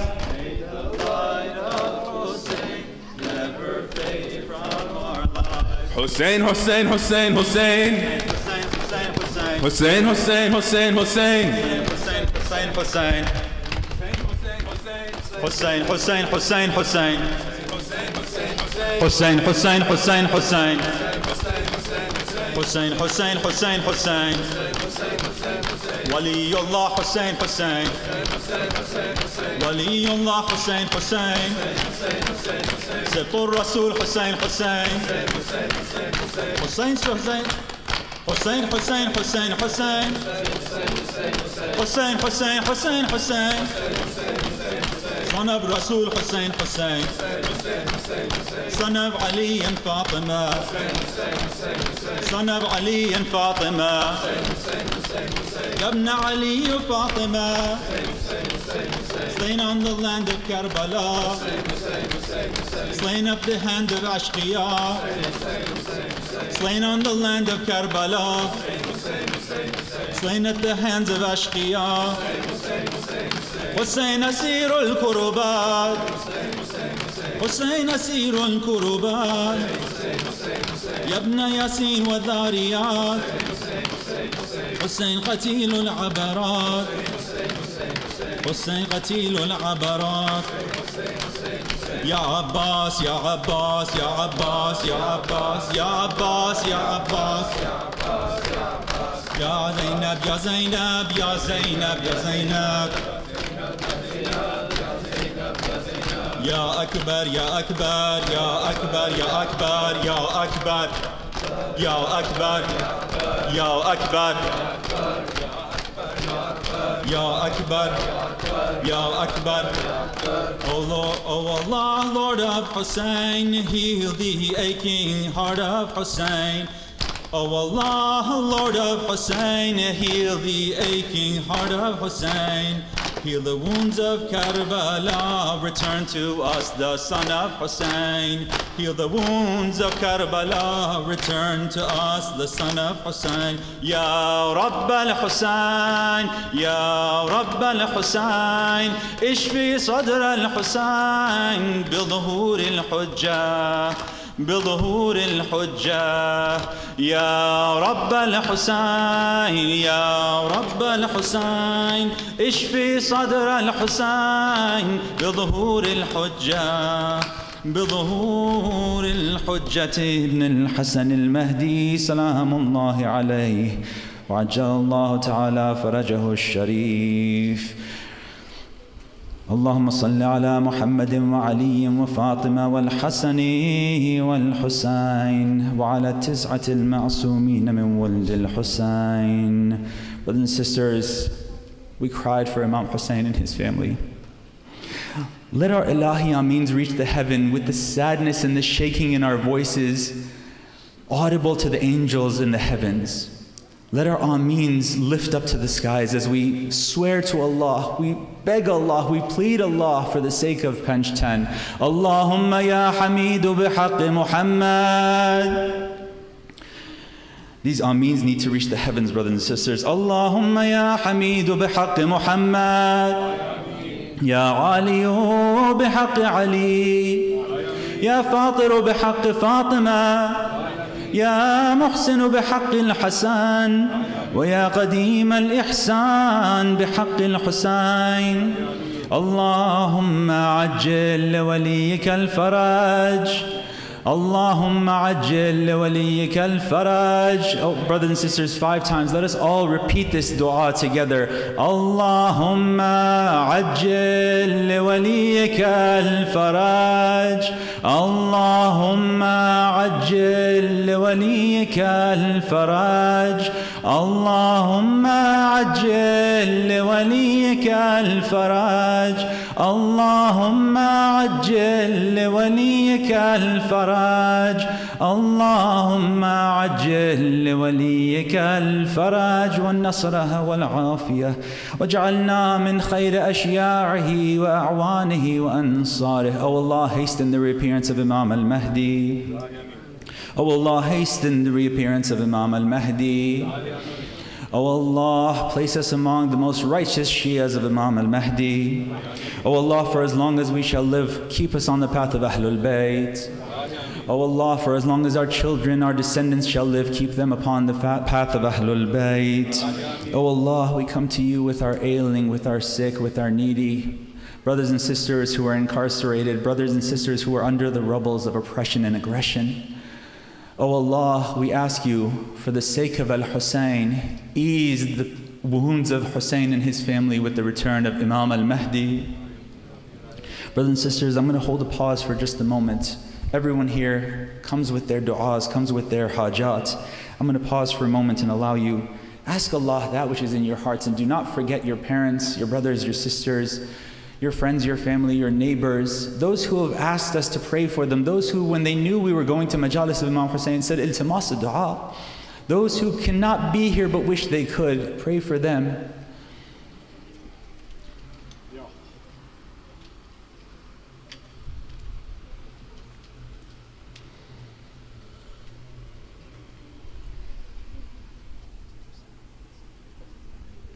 وعجل اللهم في فرج مولانا صاحب العصر والزمان. متوجه الزيارة. اللهم صل على محمد وآل محمد. بسم الله الرحمن الرحيم. السلام عليك يا رسول الله. السلام عليك يا نبي الله. السلام عليك يا حبيب الله وخاتم النبيين. السلام عليك أمير المؤمنين علي بن أبي طالب. السلام عليك فاطمة الزهراء سيدة النساء العالمين. السلام عليك أبا محمد حسن بن علي المجتبى. السلام عليك يا أبا عبد الله الحسين الشهيد بكربلاء. السلام عليك يا أبا عبد الله وعلى الأرواح التي حلت بفنائك. عليكم مني جميعا سلام الله أبدا ما بقيت وبقي الليل والنهار ولا جعله الله آخر العهد مني لزيارتكم. السلام على الحسين وعلى علي بن الحسين وعلى أولاد الحسين وعلى أصحاب الحسين جميعا ورحمة الله وبركاته. السلام عليك يا تسعة المعصومين من ذرية الحسين، علي بن الحسين زين العابدين ومحمد بن علي باقر علم النبيين وجعفر بن محمد الصادق وموسى بن جعفر الكاظم وعلي بن موسى الرضا ومحمد بن علي الجواد وعلي بن محمد الهادي والحسن بن علي العسكري وحجة الله يا ابن الحسن يا صاحب العصر والزمان. عجل الله تعالى فرجك وسهل الله تعالى مخرجك وظهورك وجعلنا من أعوانك والأنصارك. السلام عليكم جميعا ورحمة الله وبركاته.